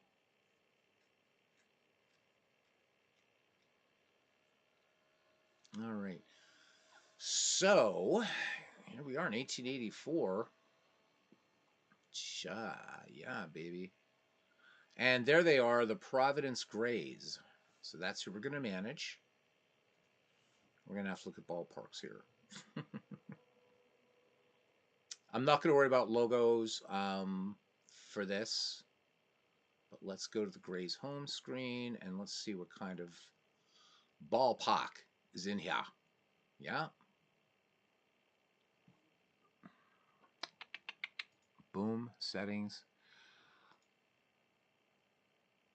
Oops, why did I hate uniforms? I'm an idiot. Well, let's give them high socks while we're here. There we go. Okay. Yellow for the Providence Grays. We'll fix all that later. Let's just do a game. All right, let's edit a ballpark here. Oh my God, yeah. So we're going to have to find a 3D model here.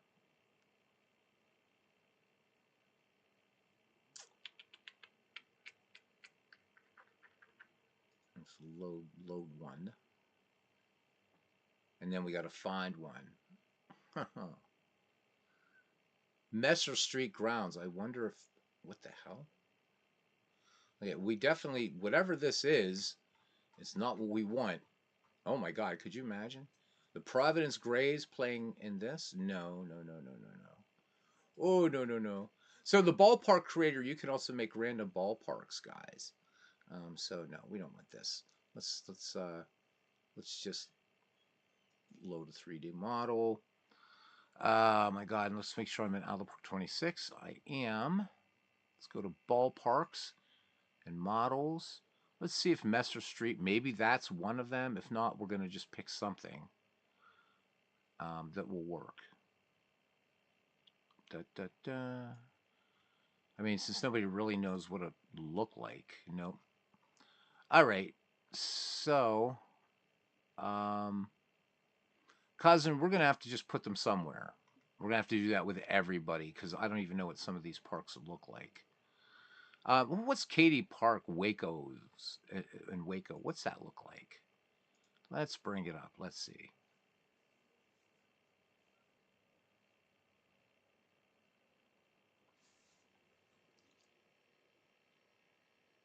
That looks good.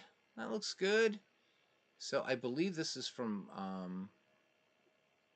P.S. Rifkin or what have you. I think this is one of his little houses out there. So there you go, cuz even though this is in Waco, we're going to pretend it's not. Okay. Drove by Messer Street last week. In fact, it's a housing row now, of course. Yeah. Not bad. This works.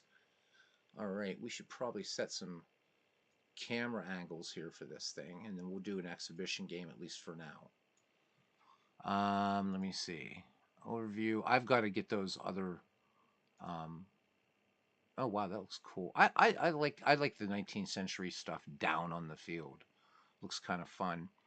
It actually has a home plate though, but still, we'll take it because it's 1920s. But I've got to copy Mike's cameras into here, and yes, you can do that, guys. Am I in wide low? This works. This works. We'll just play it in wide low and see what happens. All right. Da, da, da, da, save cam and just update current. Mike, I'm glad you're in here. So there's a new game out called Inzuo. It's The Sims sort of, but it's on steroids. And the things you can build and do in that game, I had it fired up on my new PC earlier, and it's going to be scary addictive. So I know you like to build things, and this is it's incredible. It's the graphics are beautiful. This thing's out in early access, and the amount of content for this thing is insane. You can even alter the city. It's not just like about your own people. It's incredible, guys. $40, and it's wow. It's great. You got to have a pretty powerful PC to run it, but it's worth it. So if you like simulation type games, and I know a lot of people in the community do, check it out. Um, you'll spend hours just in the character creator. It's robust. You can actually all the things you can build and craft in this game. But even like you see like the streets, the sidewalks, they have kind of they're very it's everything looks really realistic. It's pretty incredible what they've done so far. So Mike says he's addicted to Satisfactory and Supermarket Simulator. That's right. All right, so we are going to go ahead and just play an exhibition game, making sure that Providence is the home team. Okay, so let's go to an exhibition game for Cousin Ken, and then I will set this up. All right, make sure that I've got Providence Grays as the home team, and they should play. Cousin, you want to pick the visiting team? And we'll go in the Wayback Machine here.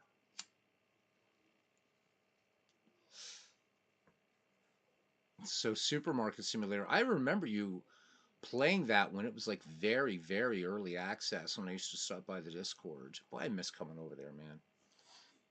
So, oh, the White Stockings, the Chicago White Stockings. All right, the White Stockings versus the Providence Grays. Let's go. No starting pitcher found. Uh-oh. There's an error creating a game. Please check that the teams have enough players. Oh God. Okay. So I guess we have to do that first. Ugh. The joys of 19th century baseball. Gotta love it. All right. Let me see. Let me see. Lineups. No, I don't want custom lineups. I'm just gonna have generate depth charts. Blah blah blah. For all lineups. Oh, it's not doing it. Yikes! What do I have to do here? Oh shit. Okay, so this is new. It's not actually new. Well, damn. Um, hmm. Wow. Okay. Do we have like anybody here? Did I do something right? Yeah. What's going on? It's no players, man. What is the deal here? Nobody's in the reserve roster. Damn, cuz. I'm not sure what is. Let's get a complete team lineups. Do you want the AI to set up your chart? Yes, I do. Wow. Okay. Did I just run into something strange? I think I did. I've never seen this in Out of the Park Baseball. But guess what? Um, Doesn't seem like anybody's existing here. Shit. Yeah, this is much. Oh, so the supermarket simulator is much deeper now. Cousin, I'm gonna have to troubleshoot. I'm not sure what's going on here, but I can't seem to populate any of these teams. This is so strange. Yeah. So I guess I have to post a bug report. What the hell's wrong with the 19th century? Um, yeah, wow. Next game versus the White Stockings. Yep, so no starting pitcher. There's nobody here, man. Look at that. All right, well, it's a bug. All right, update from Craig. You will get zip from him all right. So Craig's gonna send you a zip file, 3 to 4 hours. He will officially release Monday. Okay, will be officially. No, he asked me not to do anything before its release. So I guess it's gonna be Monday, guys. So Monday when it's released to everybody is when I'll do it because I don't want to. I don't want. I know that Craig really wants to be out. Besides, Paul, that should go to your. Make sure they especially look at 1884. No, I will, John. I've never ever encountered this in out of the park baseball. 19. I mean, Ken's seen it. I've set up boom, and we've played 19th century baseball. So I could bring up out of the park 25 and do it there. But wow, this is pretty. This is a pretty serious bug. We got to figure out what's going on, guys. So there we go. Anyhow, that is what we're. I like this. I may spend more time at Alva Park baseball. Yeah, just don't go back to the 19th century till I can post a bug report. This sucks. This sucks, man. I want to try something here. We're going to go ahead and exit, and we're going to go to the previous edition since we're not playing Drive for the Pennant or anything like that, or live scoreboards, or player development, or any of that stuff. But let's go to 25 because I never ever noticed this in any previous edition of Alva Park Baseball. So kind of a drag here, man.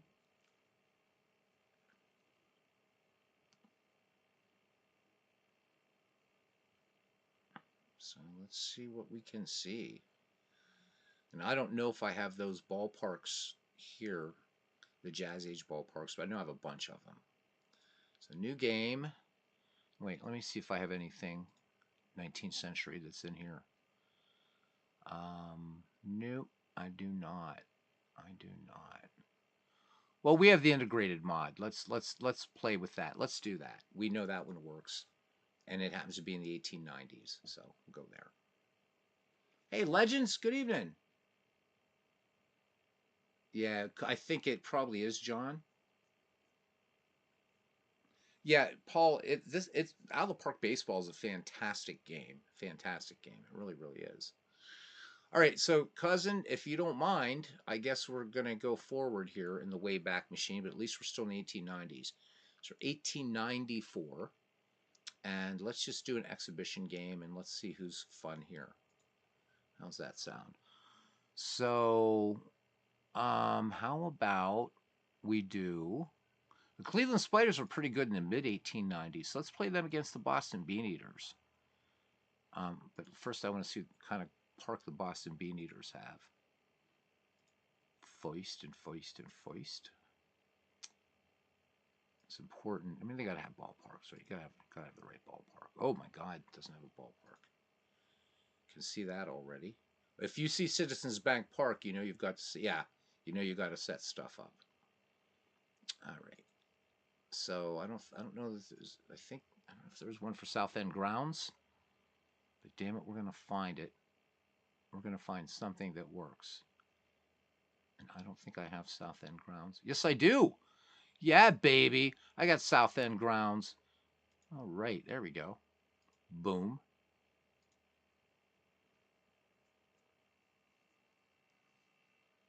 There we go. That's better. Now let's also do its get its park factors in here.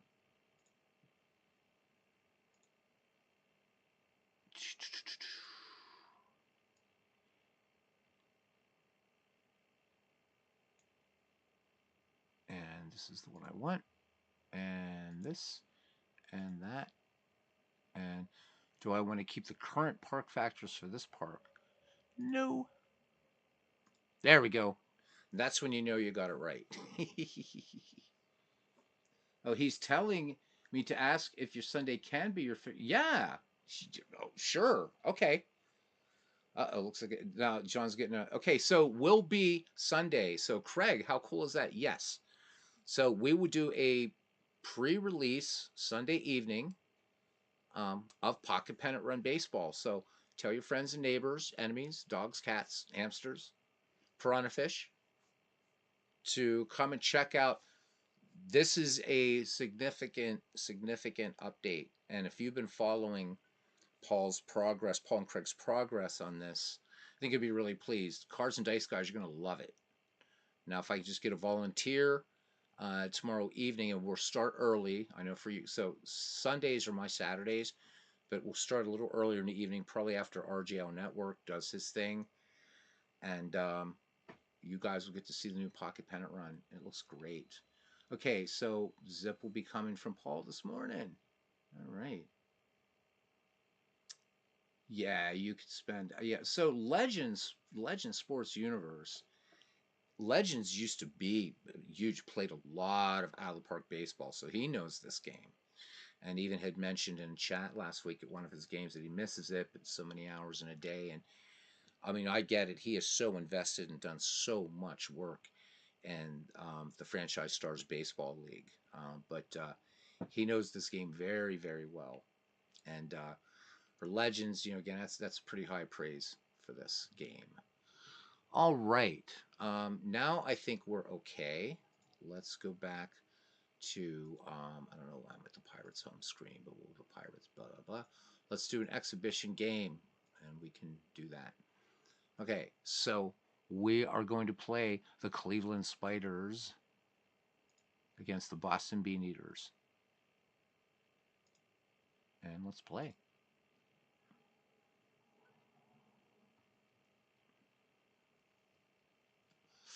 All right, so Cousin Ken, are we ready?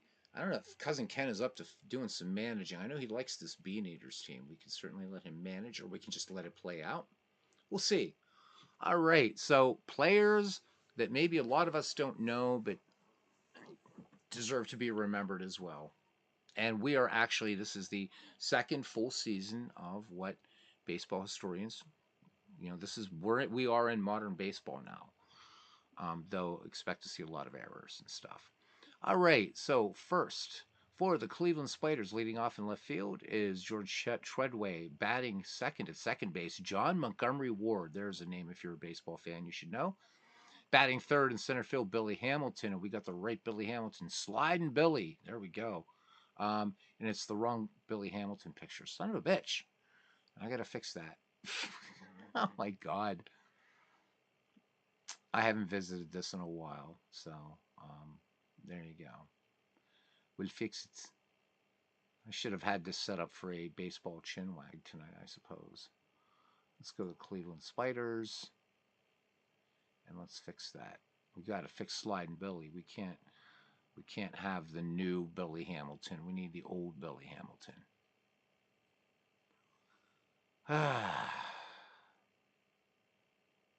No rest for the wicked, man. No rest for the wicked. All right, where's his picture? Where's his picture? Give me a minute, guys. There we go. Picture functions. Import a photo file. And let's filter this bad boy.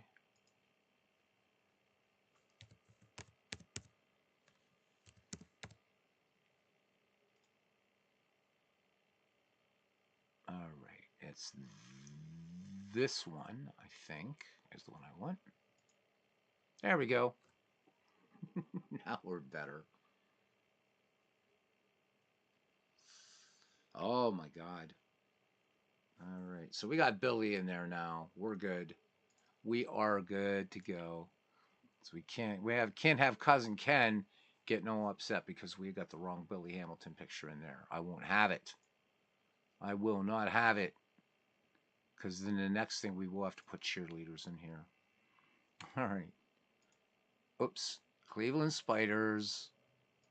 I swear to you, we'll get to this. And the Boston Beaneaters. Boom. There's Billy. All right. So, batting third in center field, Billy Hamilton. Batting in the fourth slot, right fielder George Van Haltren. Hell of a player. Batting fifth at shortstop, Bones Ely. Batting sixth and catching, Joe Sugden. Bones Ely was a good player, too, by the way. Batting seventh at first base, Tom Kinslow. Batting eighth at third base, Charlie Riley. And pitching and batting ninth, Elton Chamberlain. All right, for the hometown Boston Beaneaters, leading off at first base, Jack Doyle. Batting second at right field, Jack O'Connor. Batting third at third base, George Davis. Tough player there. Elmer Smith batting fourth in left field. Not too shabby there. Mike Grady catching and batting fifth. Tommy Corcoran at shortstop batting sixth. General Stafford is at second base. He's batting seventh. Ed McFarland batting eighth in center field. And Dan Daub is pitching and batting ninth. And let's go to, it's 33. No, it's what? It is 33 degrees. Let's go to this game to the South End grounds in Boston. Ward was among the double-duty players of the era, hit over 300 a few times and won 164 games in the pitcher's box. And started the Players League, so not too bad. Not too bad. John Montgomery Ward attended Penn State, so I'm very happy about that. All right, here we go. And George Treadway in here, so again, exhibition game. And let's play 19th century baseball. I love that the parks are geo-referenced, by the way, and in out of the park baseball. I know I say that all the time, but I think that's so cool. Here's the pitch. And fly ball into right field, and settling under it is O'Connor, and he will haul it in for out number one. Let's take this down to field level, even though they're not going to look. There's all of Mike Silva's cameras, by the way. Gotta love it. There we go. That looks nice. All right. I've got to set the pitch camera that way, too. And John Montgomery Ward, hard grounder to first. Doyle will take it to the bag himself. So, 2 up and 2 down here for the Cleveland Spiders here. 1894 exhibition game. And let's do our pitch camera's home plate as well. There we go. All right. Here's the pitch. Oh, and he plunks him on the leg. Look out. Slide and Billy Hamilton is on at first. Slide and Billy. All right, here's George Van Haltren now. And this could be a potent hit and run situation in better situations, or combination of better situations for this Cleveland squad. Here's the pitch. And there goes Slide and Billy Hamilton to throw down. They're going to get him, though. So they run themselves out of the inning. No runs, no hits, no errors, and nobody left on base. Bottom of the first. The Spiders nothing. The Beaneaters coming to bat. Jack Doyle leads it off here for the Boston Beaneaters. 1-2 pitch on the way. Swung on. Little bouncer towards second. Good speed going down the line, and it's an infield hit. There we go. So Jack Doyle on at first. And here's Jack O'Connor. Again, I'm not going to go back and change the picture now. O'Connor shows bunt, and rushing in and making the catch there is Kinslow. So 1 away. And I've always said that this game plays 19th century and dead ball baseball. I haven't had to do anything with this. It's just brilliant. There goes another base stealer, and this time it's going to be a successful one as Doyle takes second. So Jack Doyle in scoring position here for Beaneaters in the bottom of the first, 1 down. George Davis back in the box. Elton Chamberlain has the sign, and the 1-2 pitch. Swung on, and this one high, pop fly, third base side. And camping under it there is John O'Reilly. So 2 down for Elmer Smith. Lefty batter in there, 1-0 pitch. And Smith lines this one to first. Kinslow's there, so we go to the top of the second here in 1894. We have no score. What team did Ward manage in the Players League? That is a good question. It was a New York team. It was a New York team, wasn't it? Um, so for you guys, it's 1890 is the Players League. John Montgomery Ward, hell of a player. He went to Penn State, I believe, though I think he did his graduate work at Columbia. I mean, this guy was smart, smart, smart, smart. I can't remember what team he managed though, cousin. I want to say it was a New York team, but I can't remember offhand. That's why you're here, cuz. Okay. Brooklyn's World's Wonders. Nice. All right, so Brooklyn not yet incorporated into the city of New York yet. Brooklyn was its own city then, so at least Ken was right. I was close. So the neighboring city to New York City, Brooklyn. All right. All right, here's Dan Dobb now. We can look at some of these player stats to get to know these guys. Kind of fun. 0-1 pitch from Van Haltren. And swung on. This one grounded to third, and it's an infield hit. No surprise there. George Van Haltren has good speed getting down the baselines here. In fact, let's have a look at George Van Haltren here and his real life stats. So George Van Haltren played from 1887 to 1903. 503 career steals. Do remember, though, that the definition for stolen bases in these earlier years in baseball a little bit different. But once you get to that sort of modern definition, this guy was still definitely a threat to steal. Let me see what else we have here on Van Haltren as far as his totals. So a lifetime 316 hitter, not bad at all. 583 steals, as I said. 1,014 runs batted in. If I remember correctly, Van Haltren was pretty tough in the first McGreevy League. All right, here's Bones Ely. Ely would go on to play for the Pirates, I think in the later 1890s. And there goes the runner, and there's not going to be a throw down. So Van Haltren steals second, runner in scoring position here for the Cleveland Spiders. Bones Ely back in the box, and the 0-1 pitch. And going for third is George Van Haltren. Here's the throw, the tag, not in time. So steals second, steals third, count no ball, or 3 balls, 2 strikes. Swung on by Ely, fly ball out to left. This one has distance. And this one right in the glove of Elmer Smith, but coming in to score is George Van Haltren. So Cleveland able to get the run home, and it's 1-0 here in the top of the second inning. So there's a lot that the 19th century and dead ball have in common. You'll see a lot of stolen bases, a lot of errors, lots of things like players like your number 3 hitters bunting and stuff like that. It was very much station to station, but there were legit home runs. There's a sort of myth going around that that a home run in dead ball baseball was virtually always an inside the park home run. That's not true. Many of them were. But guys like Sam Crawford and Hannes Wagner could legitimately hit the ball out of a park. And that was the same in the 19th century. Roger Connor, Dan Bruthers, these guys were bona fide sluggers. So, and I just love that Out of the Park does these errors so well. I don't even have to touch them. All right, here's Joe Sugden now, and he swings. Little grounder to second base, and not a problem there. Stafford up and over for the 4-3 putout. So 2 down, 1 in for Cleveland, and that brings up Tom Kinslow. Here's the wind and the pitch. Kinslow swings, little number back to the mound, and they're not going to get him. So Kinslow picking up the infield hit, another thing you'll see a lot of. So even though these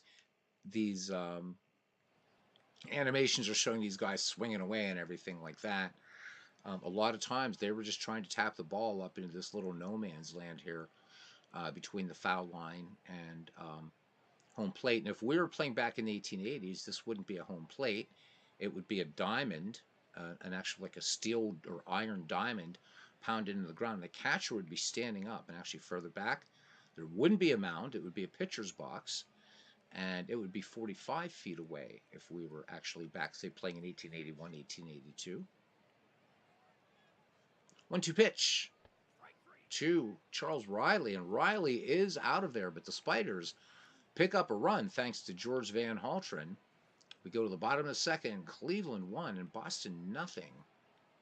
Mike Grady to lead things off here. Catcher for the Boston Beaneaters. The 1-0 pitch. Swung on. Ground ball. Hopper to first base. And Kinslow has it and takes it to the bag himself. 1 away. Cousin, you may know offhand when they moved it back to 60 feet 6 inches, if you wouldn't mind elucidating, as it were. So 9 people hanging in. These are the hardcore baseball fans now. If you're hanging in for 19th century baseball, you're pretty hardcore. All right, here's Tommy Corcoran. This is a known name, a very well-known name from the 19th century. Threw and pitch on the way to Corcoran. Corcoran swings, and this one clean base hit up the middle. So Boston picking up its second hit of the game. 1 on, 1 down, 1893. All right, so there we go. So this it becomes a mound, 60 feet 6 inches. So a lot of times, if you're reading 19th century game accounts, they'll talk about the pitcher being in the box.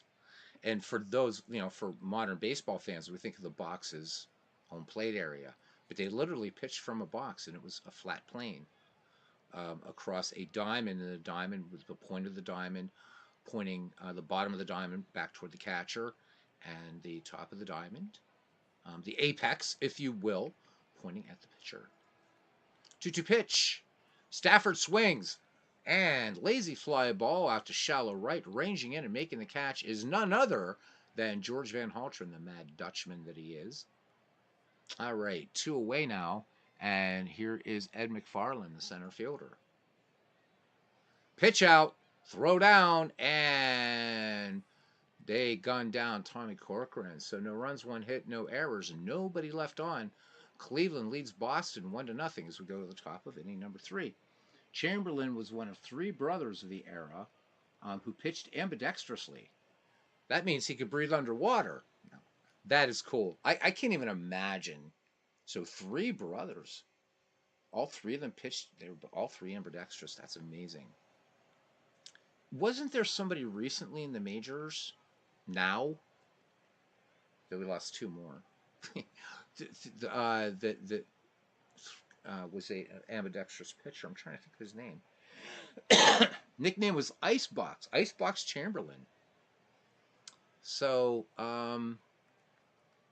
let's look at it because he's at bat here. But let's and there it is. So another nice thing that Out of the Park gets right are nicknames. So there it is. Elton Icebox Chamberlain. Let's look at his real life stats. So 1886 to 1896. And let's look at him as a pitcher.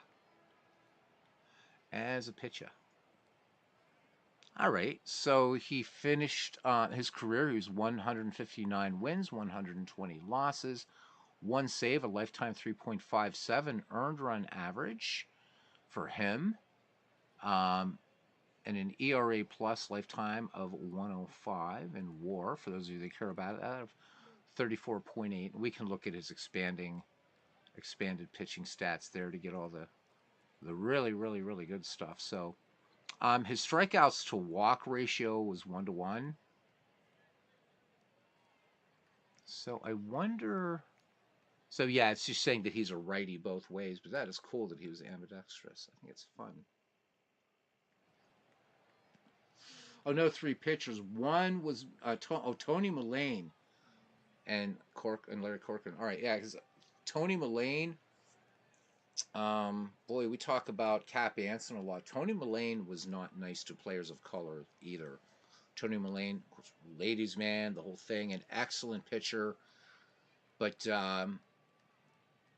when his catcher would throw down signs, Mullane would ignore him, and he infamously said, "I will not take orders from a N-word." All right, here is Elton Chamberlain. 1-2 pitch to the icebox. Chamberlain swings. Fly ball, foul territory, right-hand side, going toward the grandstands. And that one is Going to be caught. Stafford brings it down one away and brings up George Treadway. So we're back at the top of the order for the Cleveland Spiders. Treadway, nothing for one. 1-2 pitch. Treadway swings. This one, high fly ball to left field, but not enough distance. Camping under that big old arc there is Elmer Smith, and he will make the catch for out number 1. All right, John Montgomery Ward, nothing for 1. 1-2 pitch on the way. And Ward swings. This one hit high to left field and back, and this is going to go into no man's land. John Montgomery Ward's going to have 3. John Montgomery Ward, is he going to go for the inside to Parker? No, he'll settle for a 2-out. Triple. John Montgomery Ward, founder of the Players League. All right, here's sliding Billy Hamilton. He got plunked his last time up. 3-0 pitch on the way. Hamilton takes inside and low, ball 4.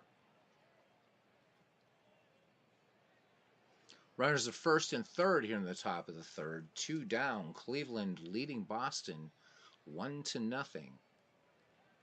And here's George Van Haltren, star of this game thus far.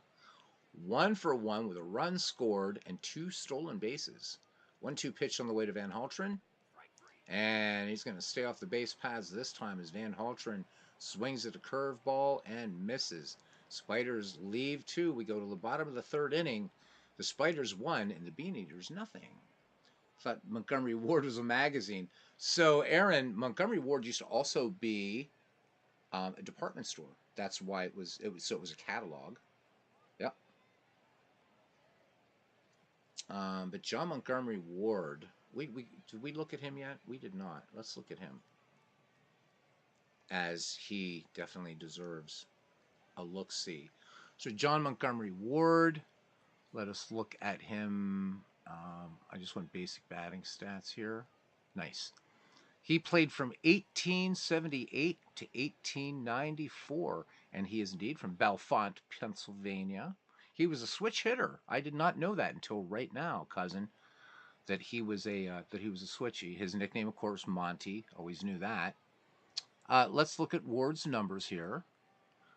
So he was a 274 hitter. What else do we want to look at? A WAR of 22.2. 867 ribbies, 26 home runs. So, but considered one of the pioneers of the game, John Montgomery Ward.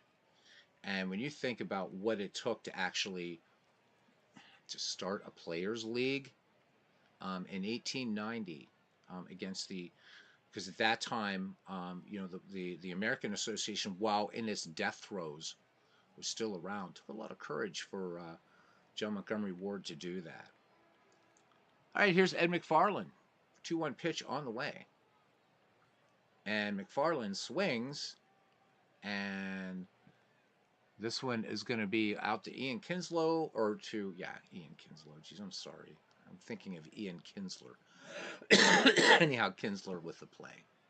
All right, here's Dan Daub. 1-0 pitch on the way.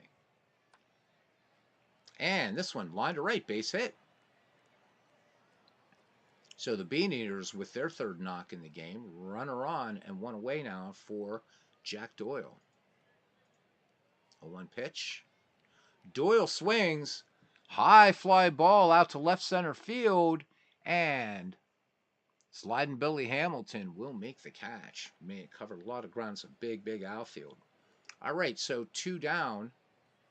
And Dan Daub on at first for Jack O'Connor. O'Connor, nothing for 1. O'Connor swings, and this one's going to get down into the corner. Extra bases. Here comes Boston. Oh, coming home. Oh, the throw is offline. And the runner's safe. The throw back to third. Safe. RBI double by Jack O'Connor. And the Beaneaters tied up here in the bottom of the third. It's 1-1. So it's kind of nice to go back to this year because Cleveland, a lot of people make fun of the Cleveland Spiders, but in the mid-1890s, they were tough. They're just, they had to sell off a lot of their players. By 1899, the National League was so bloated.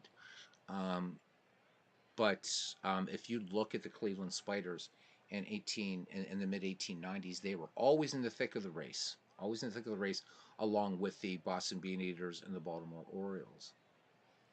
All right, here's George Davis, nothing for one. Here's the pitch. Davis swings, and this one's going to get way back there.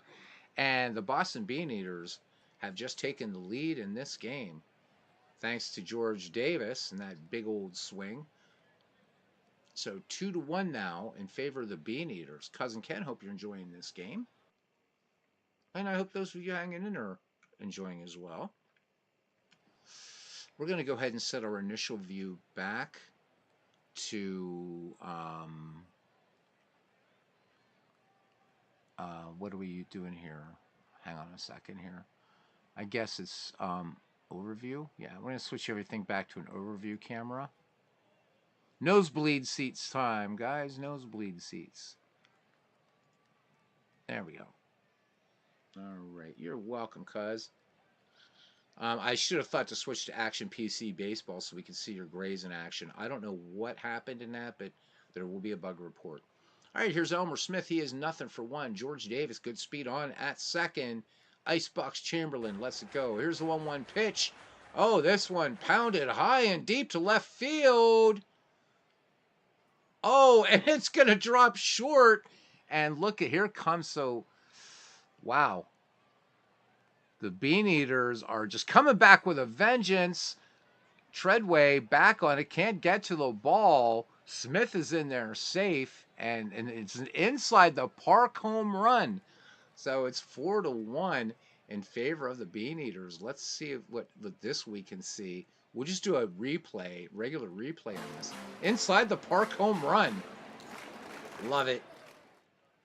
So it looks like a little bit of misjudging out there. Falls short. And good speed, man. He just didn't stop, did he?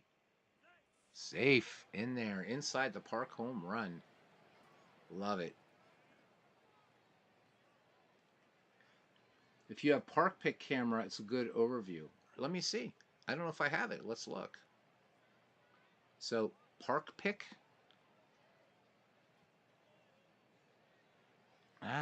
It's not one I do have. I get. Oh yeah, there it is. There it is. Cool. Let's have a look at it. Oh, that looks nice. All right, Mike, thank you. What will we do without Mike Silva? So, good luck to you guys. I hear that Season 10 starts tomorrow in the Fields of Dreams League. Wait, it actually came down a little bit, Mike. Here, I'll show you. It actually did. See? So there was a little hop. This does look better. So see? Now if I go to Park Pick, boom, there. It pops down a bit. So it is good. I wish there was real time, like there was a function to like in-game kind of zoom in a little bit, like to adjust camera angles in an actual game. I think that'd be super cool.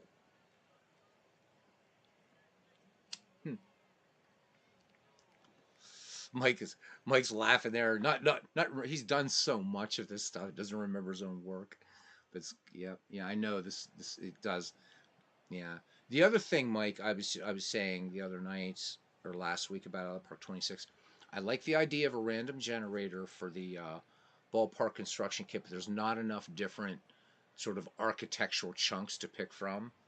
So hopefully, I don't know though. I still think that again because of Fantastic the work that you've done and others have done making ballparks, that's probably not high in their list of priorities. But I'm glad it got some attention this year anyhow. For maybe the one person on the planet that doesn't know about your ballparks or E.S. Rivkin's Jazz Age Parks or Flying Canucks Parks or whatever. At least people can make their own ballparks if they want. But it still needs some work. But it's better. I'd like to see them. Apparently, there's going to be some things happening with Out of the Park Go. So don't even know when there's a release date for that. But looking forward to that. Yeah, I think the park generators. It is definitely it's the right direction. But they just need to put in some more chunks because I'd like to see more superstructure type stuff as well. And not just for this era of baseball or the dead ball era, but just I want to create a ballpark though, an older ballpark that might look like, okay, this looks like authentic 1930s, 40s, 50s, 60s. But it is. I'm glad it got some attention. But you're still the king, dude. So it is what it is, right? Here's Mike Grady. Is nothing for one. Mike is way too. He's way too humble. But I don't think he realizes just the ballparks. How much people love these. Oh my God. 0-1 pitch. And Grady swings. This one an easy roller over to second. And up with it is John Montgomery Ward for the final out of the inning. But the Bean Eaters, plate 4, we had an inside the Parker even. How about that? We go to the top of the 4th. Boston leads Cleveland 4-1. And Bones Ely will lead things off. Joe Sugden on deck. Cousin Ken says, Cousin, if you and Chris prefer another game during the season at PNC, that's fine with him. Don't have to see the Phils. Might be tough ducats to get. Think about it. I will. Mike says he can't hang with the vampires. Sleep well, buddy. Mike, always good to see you. I will. I promise. I've been threatening, but I will stop in the Discord sometime and say hello and what's up to you guys. So I haven't seen Bernie in ages, man. Sleep well. I mean, we can see. I mean, because I've got off. I've got a week's vacation first week in June, and I've got one in August. The Pirates right now are blowing some tight games, so um, it might not be too tough. But I'll look and see what's going on, man. Because we got to hang out. We got to hang out. Maybe if we do a little live stream from PNC Park, maybe that could be the first step to actually getting to doing the kind of bigger road trip that we just never got off the ground, the Kansas City thing. But hey, we're still alive. Ain't over yet. All right, here's Bones Ely as an RBI in this game as we start the 4th inning.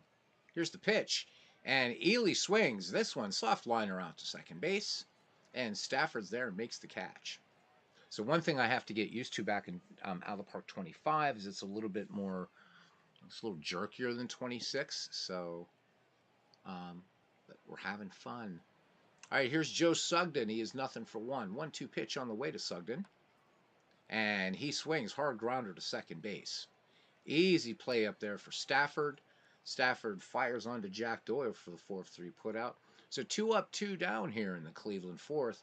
And it brings up Tom Kinslow, not Ian Kinsler. Here's the pitch to Kinslow. And this one, routine grounder to short. And surprisingly, thus far, we've had a clean game. No runs, 1 hit, no runs, hits, or errors, and nobody left. Bottom of the 4th inning. Boston leading Cleveland 4-1. So remind you guys, tomorrow night we're going to combine Pocket Pennant Run with our Chin Wag. We'll start it a little bit earlier. We may even do it when Robert's broadcasting because not a lot of folks that watch Robert's games come here anyhow. So Craig Harris giving us the nod, the okay to go to a pre-official broadcast of Pocket Pennant Run and Cards and Dice Guys. You're gonna love it. Just what I've seen, you're really gonna love it. And I'm gonna be excited to see logos in the game and all kinds of things. And I should have coordinated with Paul while he was still here to see if we could, because I'd love for him to be here at the same time. I know he's in Cyprus though, so we would have to start really early, like maybe in the afternoon if we could get Paul in here, because I think Cyprus is 7 hours ahead. I think. Okay. I mean, cuz it'd be great to see a Bucks Phillies game. Um, Hopefully you guys are gonna have an actual good postseason this year. 1-2 pitch now to Tommy Corcoran. And Tommy swings. Hard ground ball to third. Ooh, high throw over there by Riley, but able to make the throw to Tom Kinslow for the 5-3 putout. 1 down. I do want to thank you guys for coming in tonight. We peaked out at around 17, so that's pretty good. We're at 5 now, 5 hardcores. If anybody is still awake after this, and if you want to have a little chin wag, we can. But I think tomorrow night would be a lot more fun because we could have a lot of fun with Pocket Pennant Run. All right, here's General Stafford. He has nothing for one. I've got to look at this guy's stats. 1890, missed 1891 and 92, then played from 1893 to 1899 for so General Stafford. I thought that was his nickname, but his nickname is Jamsey. How about that? So General was his name. Native of New York. Huh. So his injury history is fragile. So I don't know why he missed those two. But really not. I mean, only 3 seasons in his career did he play over 100 games. 1895, 1890. Oh, just two. 1895 and 1897, I guess. All right. So, Jamsey Stafford. How about it? Yeah, what if General Crowder's his real name? How about it? All right. The icebox to deal to Jamsey. Full count. Stafford swings and he says, I'll show you guys, and promptly lines one into left for a base hit. 7th hit for the Beaneaters in this game, bottom of the 4th inning now. And here is center fielder Ed McFarland, who's nothing for one. One away. There goes the runner, and Jamsey is jammed out at second. Well, General Stafford, sir, you done well. Except then you pulled a General Pickett right there. That probably wasn't the best steal situation. All right, base is empty. You count 3 balls, 1 strike to McFarland. And McFarland swings, and that stolen base does hurt as this line drive gets down into right field. All right. So 2 down now for Dan Daub. So 1 for 1 for the pitcher for the Boston Beaneaters. 3-1 pitch. Daub draws the walk. This one missing low and outside.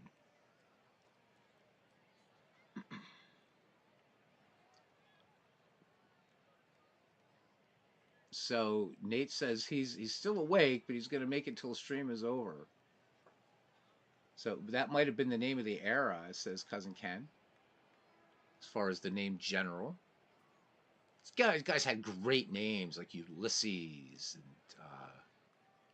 oh my God, I mean just love it. But there's our star though thus far, George Van Haltren. This guy is even though they're down 4-1, man, I'm a big George Van Haltren fan. 2-2 pitch, swung on, and this one just hard hit to second base, and that is a 4-3 putout. No runs on 2 hits, no errors, and 2 left on. We go to the top of the 5th inning here in 19th century action, 1894. Exhibition between the Boston Beaneaters and the Cleveland Spiders, and the Beaneaters right now hold a comfortable 4-1 lead, but this is 19th century baseball, so take nothing for granted until that final out because weird things happen. We already had an inside the park home run. All right, so Charlie Riley lead things off, and then Icebox Chamberlain, and then back at the top of the order, George Treadway for the Cleveland Spiders, the Arachnids. 0-1 pitch to Riley. Riley swings, grounded deep. Oh, there's our first error, booted there by General Stafford. So there's our first error. Charlie Riley, who has really good speed, is on first, and here comes Tom Chamberlain now. Nothing for 1. Dan Daub ready to twirl. And there goes the runner. The throw down's not going to be in time. And close play at second, but Riley able to get in ahead of the tag. So runner in scoring position for Cleveland. And Chamberlain back in the box. Count even at 2-2. Swing and a miss. Steal right 3. Nice sinker there. Cousin Ken, George Van Haltren, also known as Rip. Lee baseball fan, I'm sure his manager yelled Avini a few times. So yelled Alvin a few times. So General Crowder's real name is Alvin. All right. Don't know too many Alvins these days, though. Here's George Treadway. Now we're back at the top of the order for Cleveland. Thanks to the six of you hanging in here for 19th century baseball. I love it. Full count. Bouncer to short. And Treadway's out of there. Corcoran fields it cleanly and fires on to first. All right, Charlie Riley on at third now. And here's John Montgomery Ward. And I am so ashamed. I got to get a picture of John Montgomery Ward. Here's the pitch. And this one is going to be a wild pitch getting away from Grady. And Riley will come in and score on the play. So nice little gift there. And Cleveland has cut the Boston lead in half. It's now 4-2. Monty Ward back in there. Full count. Ward swings. Fly ball out into center field. And right into the glove of, as we wait for this little pause here. No, off McFarland's glove. So E8, second error now for the Boston Beaneaters. All right, here's Sliding Billy. Cousin Ken waiting for Sliding Billy to do something here. 1-0 pitch. Billy swings, and soft little blooper right back to the mound. Side retired. But Cleveland capitalizes on the error to pick up a run, and we head to the bottom of the fifth inning. The Boston Beaneaters 4, the Cleveland Spiders 2. All right, ignore that picture of Jack O'Connor, but he is 1 for 2 with an RBI. Icebox Chamberlain with a walk, no strikeouts through 4. 2-1 pitch on the way. And O'Connor swings. And this one is going to be short hot by Riley. And that's going to be an error. So 3 errors in the game now. Now we're playing true to form. Here's George Davis. Jack O'Connor, good speed at first. George Davis, 1 for 2 with an RBI for the Beaneaters. 1-1 pitch. There goes the runner. O'Connor off to the races. The throw down will not be in time. So Jack O'Connor picks up the steal. Davis back in the box in the 2-2 pitch. He swings, and he's going to dump this one into left field. This one going toward the fence. That's 1 run's going to score, and O'Connor's going to stop at second base. Strong throw in there from Sliding Billy Hamilton. 5-2 Boston. Here's Elmer Smith. Elmer Smith's a player we definitely should look at. So Elmer Smith played from 1886 to 1901. A lifetime .310 hitter with 232 stolen bases. He had 663 runs batted in. Batted in 103. That was his career high. That was back in 1893 with the Pittsburgh Ball Club. So Elmer Smith, I believe... Is Elmer Smith? Why am I thinking he's in the Hall of Fame? I think he is. All right, back to it. Anyhow, one of the more famous players from the 19th century is Elmer Smith. And he is at bat now. 1 for 2. 2 RBI with a home run. Here's a 1-2 pitch now to Smith. And he drills this one into left. And here comes the Beaneaters. These guys are just tough. Elmer Smith picks up the RBI double. And it's now 6-2 in favor of the Boston Beaneaters. Cleveland Spiders getting caught in the web of their own petard today. This is off topic, but there's a new biography on Mark Twain. Oh my God, love it. So Mark Twain. Mark Twain is never off topic. He is so of course the one of the writers who created the regionalist movement. So you had a lot of writers before Samuel Clemens that still wrote in a very British style. Edgar Allan Poe, of course, great writer, comes to mind. But Mark Twain brought in that regionalism and that kind of authenticity. Got to visit his grave in Elmira, New York.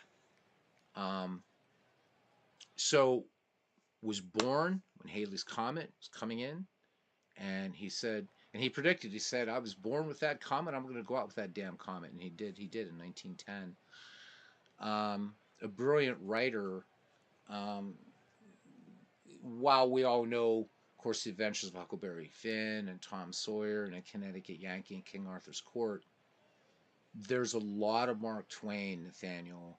That yeah, Alvin Dark. There we go. There's a name from the not the 19th century, but yeah. So we do have an Alvin Dark. Um, Cousin Ken giving us this color even in the 1950s. So if you want to read some, I mean, as he got, I mean, he went through a lot of tragedy. Mark Twain wrote an essay called "The Damned Human Race." The War Prayer. You guys should look up the War Prayer. It's one of the most powerful things you will ever read from Mark Twain. And believe me, there's nothing funny about it, but it's amazing. Um, there's also there's a great it's kind of a novella, if you will. It was called Letters from the Earth. So the conceit behind that, I'm sorry, but you get me on Mark Twain. See, there you go. So the idea of this is that Lucifer isn't like cast into hell, but rather he's just a real pain in the ass to God. And God's like, look, just go to Earth and get out of my sight for a while. And it's humorous, but it's also Twain's. You start to see really how excoriating Mark Twain. And if Sean was here, there's his word for the day: excoriating. Of a writer he could be, and a great social critic. So, Letters from the Earth is fantastic. Diaries of Adam and Eve, awesome stuff. Mark Twain was so. I mean, and come on, if you're a writer and you wrote Tom Sawyer or Huckleberry Finn and Connecticut Yankee and King Arthur's Court, hell of a career. But when you look at the other things he's written, the lesser known works, they're incredible. Um, no, there's no sorry. Are you kidding me? Come on, the great Mark Twain. Are you kidding me? Besides, it's not completely off topic. Mark Twain was a huge baseball fan, and he loved cats.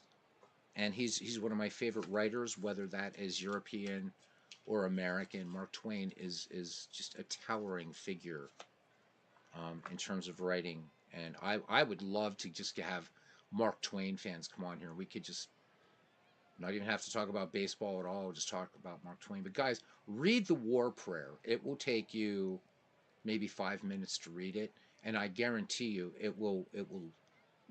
you will not ever forget reading the War Prayer. It's one of the most incredible things that, and it's relevant. It is so relevant.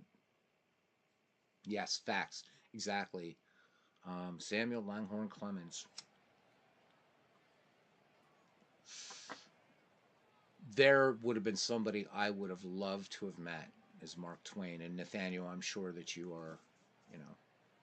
While we're on the subjects of writers, though, modernists, as far as American modernists, my two favorite American modernists were F. Scott Fitzgerald and William Faulkner. Again, Faulkner, everybody knows him for Sanctuary and probably Light in August. But Sartorus, or it was originally called Flags in the Dust, fantastic novel. Of course, The Sound and the Fury. And then F. Scott Fitzgerald, I mean, you know, wow. Reading, I mean, here was a writer that could, his prose was just pure poetry. Great Gatsby, um, just so many. Oh my God, short career, but again, I could talk authors with you all night, Nathaniel. Good God. So, oof.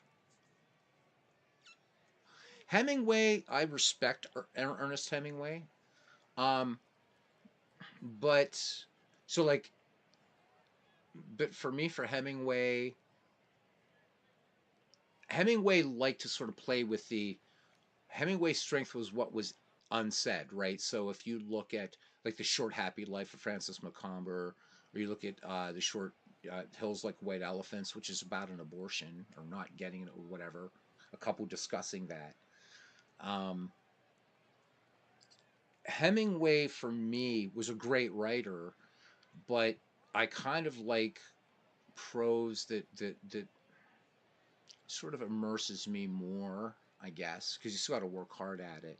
And so that's why I love Faulkner's work. And Faulkner, not easy. I mean, read The Sound and the Fury, and it's when you get to that third part and you realize it's like, oh my God, I've been getting the same story told by what's four people. So Quentin, I forget the other characters right now, but just absolute genius, absolute genius. Although my favorite author of all time is J.R.R. Tolkien. Nobody could build worlds the way Tolkien, except maybe Frank Herbert in science fiction. But we're talking about literature with a capital L. It's definitely Tolkien. All right, absolutely, cuz. All right, yeah, I know we're getting off on this writers thing, but I love it, man. I love it. Everybody's falling asleep. All right, here's the 3-1 pitch from Icebox. And this one, a towering one. Let's see where this one goes. Where does it go? It's out of here. Holy moly. South End grounds, bottom of the fifth. And you know what? I think what we're going to do, I always say, I don't see this is an exhibition game. I think we're going to go ahead and we're going to quick play this one because our 19th century guy he's leaving us. But kaboom, he says, yeah, there was no comeback. Bean Eaters final score 11-6. They did 11 runs, 15 hits, 3 errors for the Cleveland Spiders, 6 runs, 9 hits, and 3 errors. And player of the game was Elmer Smith. So there we go. Still 11 people here, and that's really nice. Thank you. 6 errors spot on. Yep. So Sean, I gave you a word here earlier, and you were not here. So the word of the day is excoriating. That is the word. We were talking about Mark Twain. Oh, you're always welcome, Nathaniel. I'm glad I played. That was a good Cardinals Brewers game that we played back in the first. So what? When did I tell you to fuck off? No, I said excoriating, you Canuck. AP, how you doing? I'm gonna switch back to out of the park. Now I'm gonna switch to Action PC baseball actually. So tomorrow night, while I got 12 people in here captive, tomorrow evening, Craig Harris, the one of the developers, he's the developer of the Pocket Pennant Run software, has granted me the privilege of doing a pre-release stream of the latest version of Pocket Pennant Run Baseball. Cards and Dice guys, tune in. You're going to love it. And of course, anybody that plays Pocket Pennant Run, you're going to love this new update. From what I've seen, it's amazing. Paul Fay giving me the good news tonight. So we're going to go to Action PC Baseball and muck about here for a little bit. AP, how you doing? One more time, and you get yourself a wrench. Every time I see your name, I think of AP Hill. Civil War General. Think of AP Hill. So welcome in, AP. I hope you're doing well. So excoriating is an awesome word. So you already know it. All right, Sean. So I guess not a new word for you. Sounds like what you think it would mean. Yeah, it is a good word. Love excoriating. And that's you want to read some excoriating stuff, read later Mark Twain. It's pretty you see hints of it in his writing, of course, and his more popular works. But when you get to things like The Damned Human Race, The War Prayer, um, Letters from the Earth, that's to me Mark Twain at his best. Incredible. So here we are. Yeah, can't wait for the new Pocket Pen Run. Neither can I. Okay, so you didn't know the excoriating. Okay, it sounds it's a good word, isn't it? Right? Just because you're right, it is one of those words that sounds like its definition. You hear that word excoriating, you're thinking, okay, that's not nice. And Twain was that kind of prose. He did it with the best of them. What a great writer. So earlier you were talking a bit about the baseball. I don't care if you talk about something other than baseball. Said to your son that you think you need to be done with it for reasons. Well, we won't press you on those reasons. I told Nate earlier, I said I would love to just have folks on here some night and We could talk our favorite authors, photographers, whatever. I was also telling people I'm playing that new Sims like game, but believe me, it's like light years ahead of it. Inzu, it's called, or Inzoi. I'm sorry, Inzoi. Just installed it on my new PC, and it's pretty jaw dropping, and it's incredible what it can do. It's not just like The Sims. It's so much more. And this is the most polished early access game I've ever seen. You got to have some horsepower to run it, but it's bloody fantastic. So you guys out there, you like Sims, you like simulators, check out Inzoi.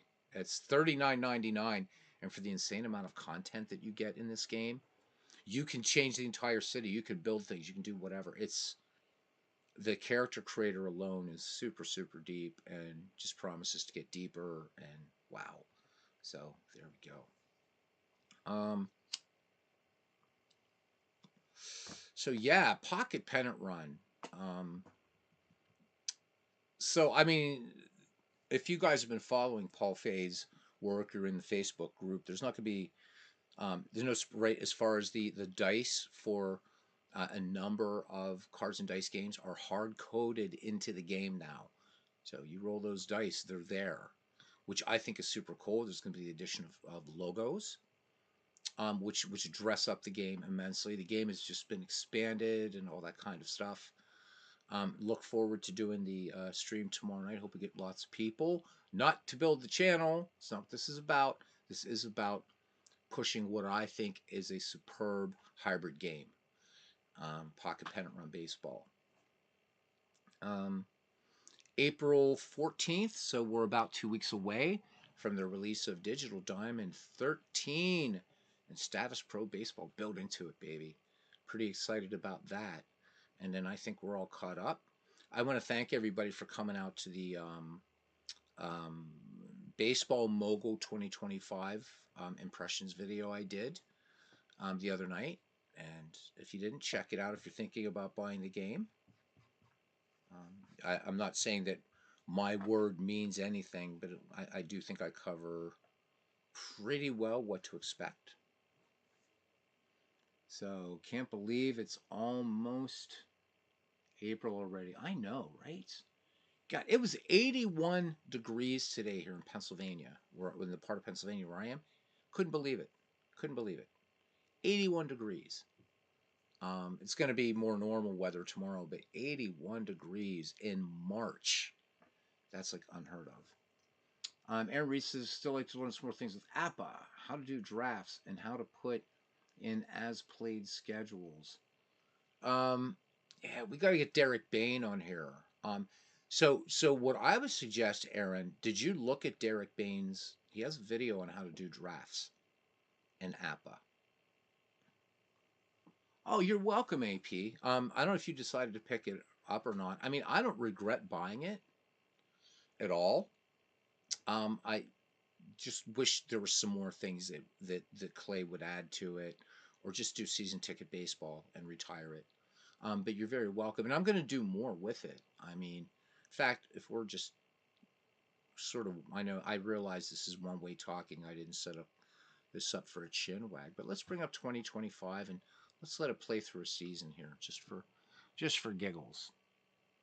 So let's pick a season. Um, and this is going to be just an autoplay of a season. Just for grins. First year that comes up here. Oh, you never found it, Aaron? Oh, we'll have to get that to you. Because, I mean, Derek does it great. 1908. All right, 1908 it is. We're gonna let this run through the 1908 season on its own. All right, 1908, and let's play. So one of the things that I did mention about this game is that you now can draft Negro League players onto actual players or onto actual teams, which I think is super cool. And that's one of the strong points of this year's um, baseball mogul. I think that hats off to Clay for that. Of course, got to be the Pittsburgh Pirates. They were in the thick of it in 1908, and let's play. We're gonna auto play it.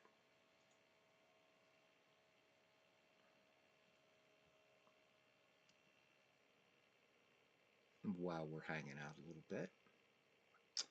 Hey, there's Hannes Wagner. Yep, combines speed with offensive production, and also could play every damn position too, damn near every position. And here's what Hannes said to me. He's my favorite baseball player of all time, by the way. He said that McGregor will be a great addition to our staff and what we're trying to do here. He brings a great attitude and superior knowledge of the game. Thank you, Hannes Wagner. You're the man. You're the man. All right, let's go to our calendar here and let's have some fun. Let's have some fun. I've just got to figure out. Oh, is it simulation settings?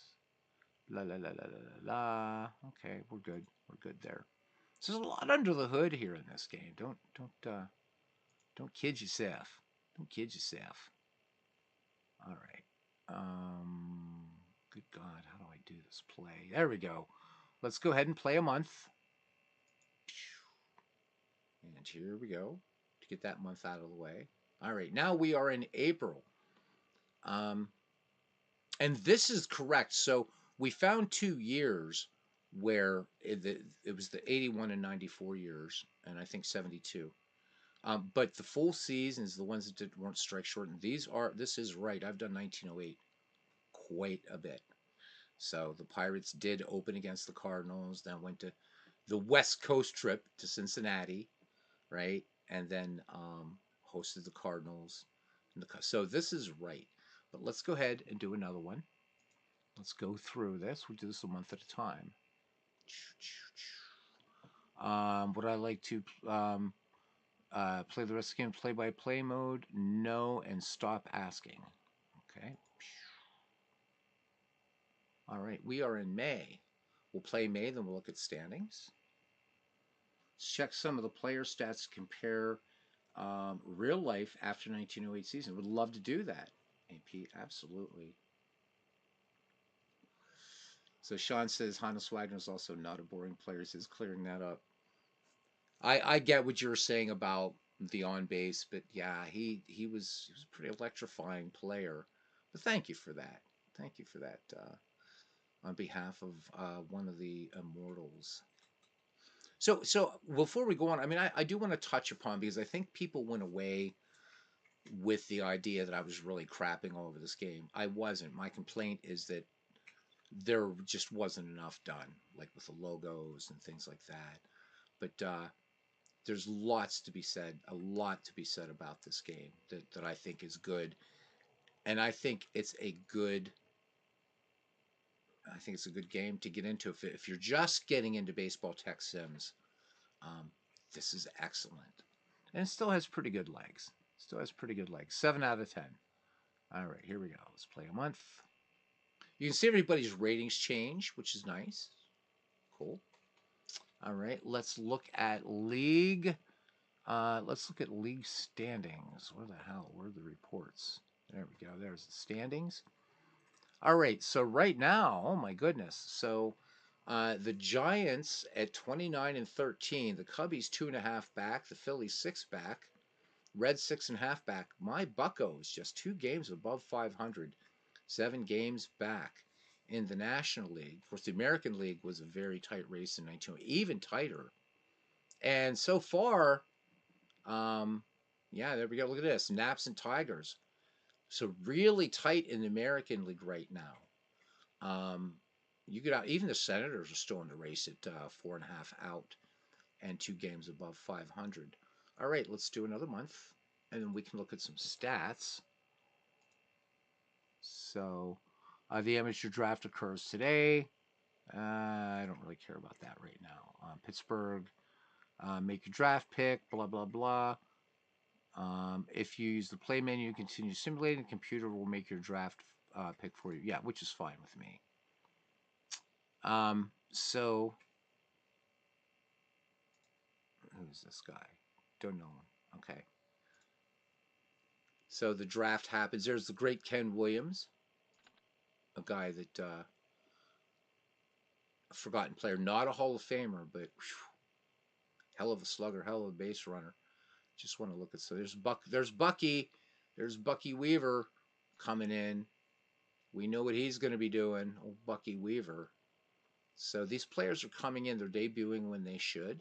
So great way to play some baseball history. Um, I'm just going to go and play. We're just going to play out a month. Again, I'm not worried about that.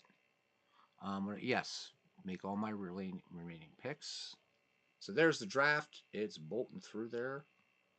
We got all kinds of top stories going on. Wow. Okay, hey, we went on Nick Maddox's pitching. There we go. Game repat.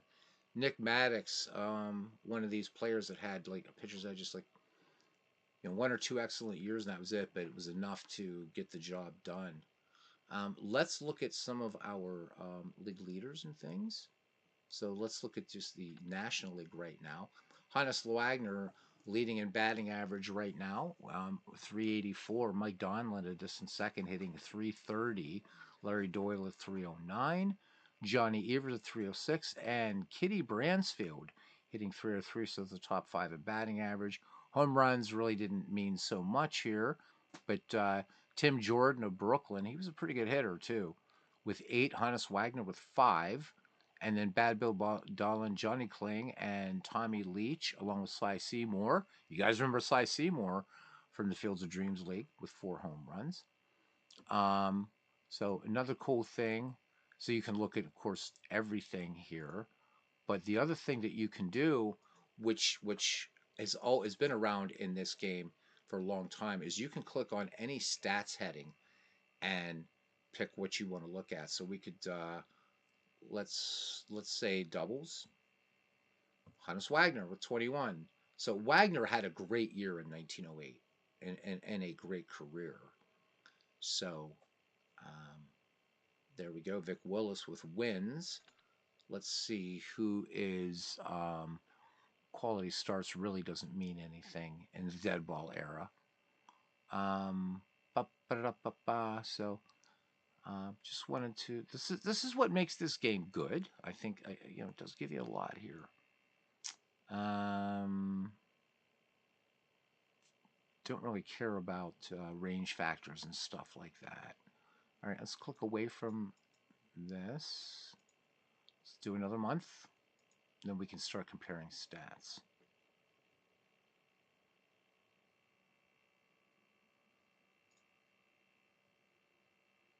All right, and this is playing. Let's look at headlines here. Show all.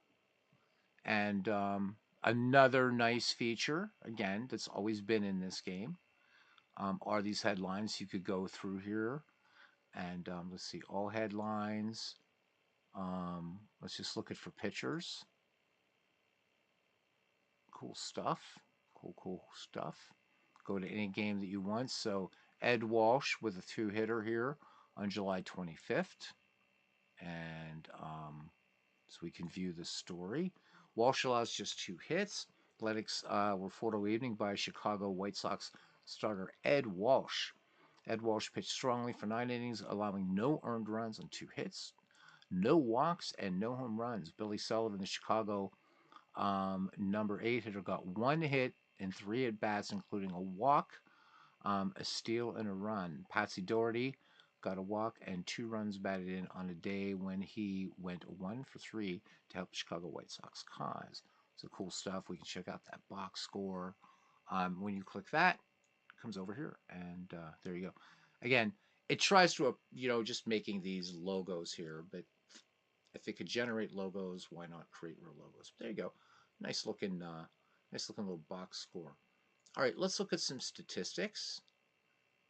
Just all over the place here if we want. There's our leaders again. So Tim Jordan. So these are pretty close. These are actually pretty close. This is a good sim engine under here, all things considered. But we need to look at standings, don't we, guys? Let's look at standings here. And let's switch to the National League. And the Pirates, 12 games out. So the Giants, the Pirates, and the Cubs were in the thick of this thing. The Cubs finishing a game ahead of the Pirates and the Giants, who finished a game back to end the season. but the Giants starting to pull away in the National League. So, um, let's look at the American League. Naps and Tigers still close, but they're pulling away. But this race in 1908 in the American League was decided by a half game. Okay, let's look around here at some of our news, play history, blah blah blah, league. This is editor stuff. Tools, options, windows. We could look at some players on whatever we want to look up. Okay. Tim Jordan led the league with home runs in 1908 with 12. Well, right now he's got 10. But let's see what's going on here. With the Cubs are 10.5 out. So, love to see what's going on here with the Cubbies, because they're just not doing so well, are they? We got to check Three Finger Brown first. So, what's he doing here so far, man? What is he doing?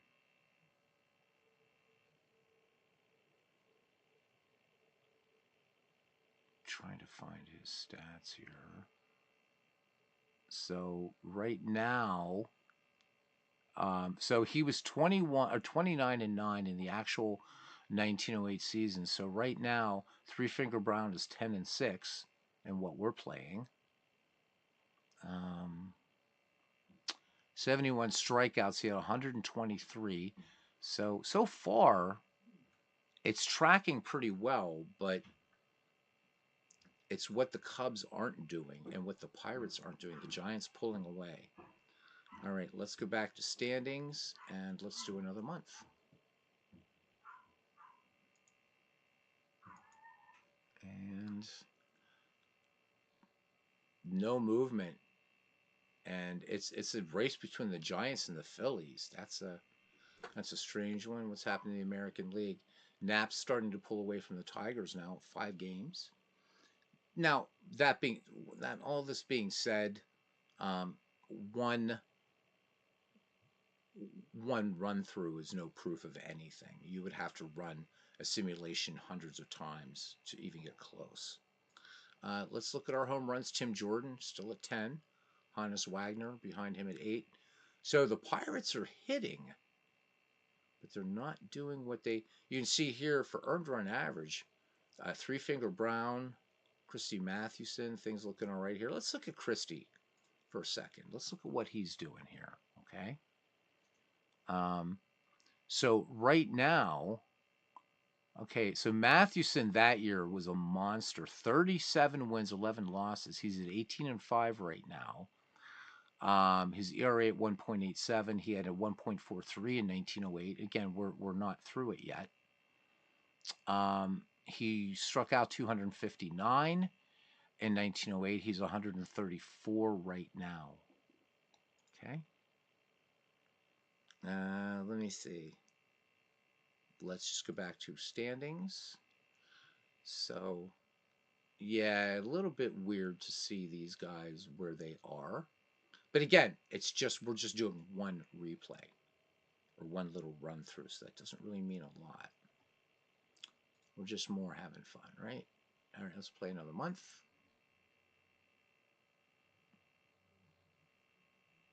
So the Cubs picking up some ground, but now the Phillies 2 games up on the Giants. But here's what's interesting now: the Giants, Cubs, and Pirates bunching up here, but the Pirates pretty much they're out of it now. They're 18 games back. I don't see them. I really don't see them pulling ahead or pulling forward. I just don't see it. Looking here, so team leader, so Vic Willis with a 2.60 earned run average. He's got 23 wins, pretty good. Honus Wagner just ripping it up. So players seem like they should be doing what they're doing, but got to try to gauge what the hell's going on here, because the Pirates shouldn't be this far out. And I'm not just saying that is a Pirates fan. I'm talking about just, um, you know, how they're so far out of the race and they shouldn't be. Okay, so we've won two. Giants and Cubs, though, they could still catch the Phils, but I think the Bucks are out of it now. 5 games above 500. Pirates were 33 and 12 in one-run games in real life. Curious how they're doing in the replay here. One-run games can really swing one way or another for many reasons. Absolutely, Sean. And the 2025 Pirates are losing one-run games. It's driving me to distraction right now. All right, so there's the nice ticker tape here. All right, let's go to the American League. And yeah, so neither race is playing out as it did through one playthrough. I would actually do this a number of times more. I guess we're now just going to the playoffs. This is it. Oh, we can play multiple seasons? Hey, that's cool. But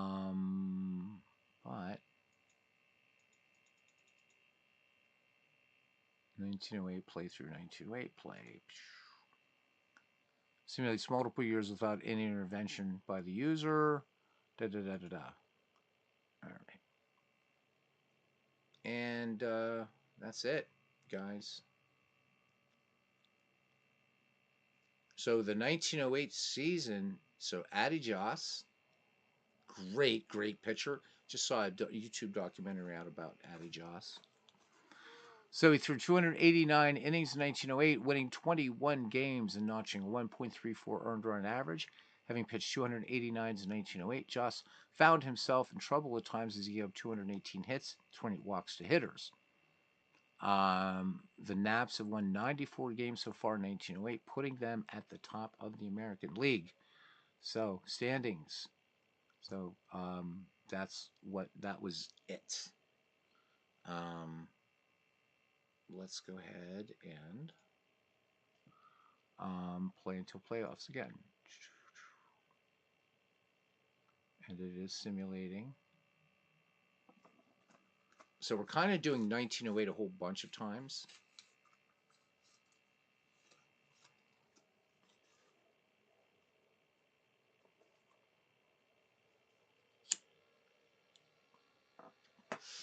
We'll let it do its thing. Oh, we're in 1909 now.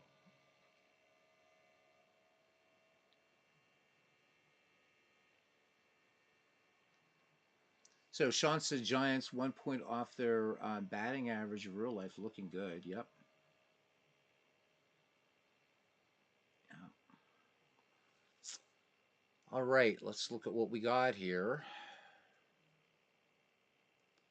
So wow, I guess if you're a Phillies fan, so the Pirates, who won the World Championship in 1909, finished in 5th place. Wow. So the Phillies go 154 in 1909. That's pretty crazy. Who were the leaders for 19? Okay, so Tim Jordan and Hannes Wagner tied for 10 in this game. Nice to see some buckos up there. Earned run average. Where's Mathewson? There's Mathewson. Let's see what else here. So wins. So Vic Willis was 23. Mathewson with 21. Brown with 18 in 1909. So in this replay, he was 23 and 4. Actually, in 1909, he was 27 and 9 with a 1.31 earned run average. In this 1909 now, 0.80. Wow. That's pretty crazy. Yeah. But how it just happened, earned run average, I know. So now, if it didn't take so damn long, I have Action PC Baseball. It'd be interesting to do blast through 1900 on that. The game that's fastest at doing replays is Baseball for Windows. It's so ridiculously fast. Um, anyhow, there we go. Just a little bit more love here for this, and let's just go through the playoffs.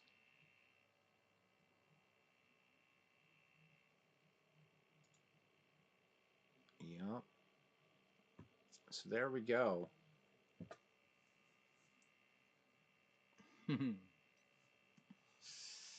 That is just a little bit more of Baseball Mobile, and we're going to go ahead and jump out. And we're not going to save this because I'd actually like to try to run 1908 again. So no, don't save, don't save, don't save. And we're back to Action PC.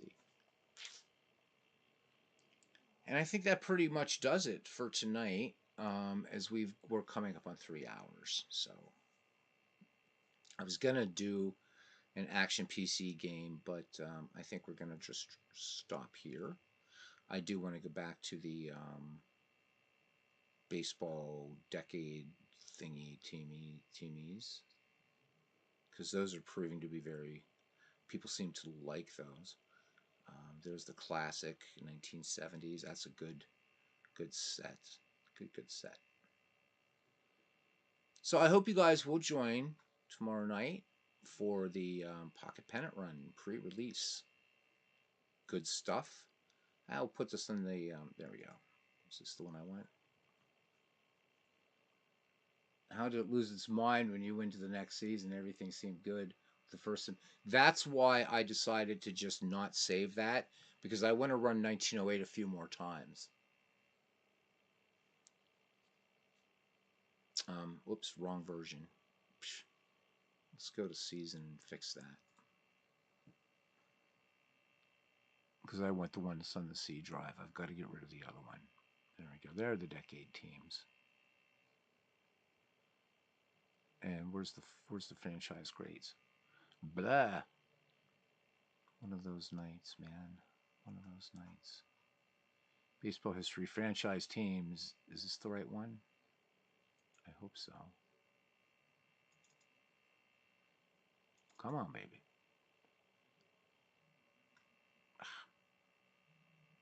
Just having a heart attack. Should never merge Negro Leagues and MLB together. Well, so, oh, you're welcome, Nathaniel. Sleep well, my friend. So they're using major league equivalencies, I think, in this. So you can choose to turn that on or off. And I don't know. I think it's cool. But I also, I mean, I know if you want to just sort of play pure, I have no idea what's going on here. It's loading in the baseball history collection is what it's doing. So, word of the day. It's much better than baseball mobile. Excoriating. Sean making an excoriating comment. So when we return to this league, before we go, let you guys know what pitching matchups are coming up. This is the Franchise Stars all-time great leagues. In Minnesota, just decided it just wanted to pop up and show itself. Thank you, Twins. It's like, hello, we're the Minnesota Twins. Eh? Because they do say A up there, too. Up there in the Minnesota state. Big ass state that it is. All right, so what will be coming up here? I saved a couple of these. So Martinez versus Gibson. Looks like that's going to be a good one. Kuzman and Grimes, another good matchup. Mike Cuellar and Vita Blue. That's probably going to be the game that we're going to do the next time we revisit Action PC Baseball. I think that's going to be a really, really nice matchup there. Baltimore at 0-1 and Oakland at 1-0. And let's make sure, although Nate already left, that Raleigh Fingers is actually on the A's team here in Action PC. Because God knows where he might be. Hey, look at this. No Raleigh Fingers. Is he in the league anywhere? Wow, no Raleigh Fingers. We might have to draft him. Wonder where he is. I wonder where he is. Weird to see him not on the A's. Okay, yeah. They say A like I do here in Canada. Really, a bit. some of the people up in way up there. Yep, they get Canucked. which I love. Where is it? Where is the search for a player? Because there's a way you can search for players in here, and I can't remember how to do it now. Shit, because I do want to find him. Is it utilities? I don't know where it is. I'm too tired to look. I'll have to look and see where he is. Because if he's not on any team, he's going to get drafted onto here. So, yeah, I don't know where they are. I don't know where it is. I do know there's a way you can search for players. In the minors. He's still in the minors. Well, we have to bring him up. I wonder if maybe Dave Cook put him on with Milwaukee. Let's see. There he is. So there, Nate. So in Out of the Park Baseball, he's with the Oakland A's, but here he's with the Milwaukee Brewers. How's that go? How's that for you? All right. And there he is. Just to show you. There he is. There's Mr. Fingers wearing the A's while playing for the Brewers. All right. Anyhow, dudes, that's enough. We're at 3 hours. Um, please, please, please, if you can, join us for Pocket Pennant Run tomorrow evening, not tomorrow night, but tomorrow evening. And let's have some fun with it. We'll set it up like a chin wag. All right. You're welcome, AP. And again, we'll run through 1908 a few times. Maybe we'll run through a couple seasons where the Negro Leagues are over and see what kinds of things happen there. And have fun. Again, I think it's a fun game. I do. I think Baseball Mogul is a fun game. And, I wouldn't dissuade anybody from getting it. But I will say this: if you got the $10 extra, just get Out of the Park Baseball if you're not scared. All right, guys.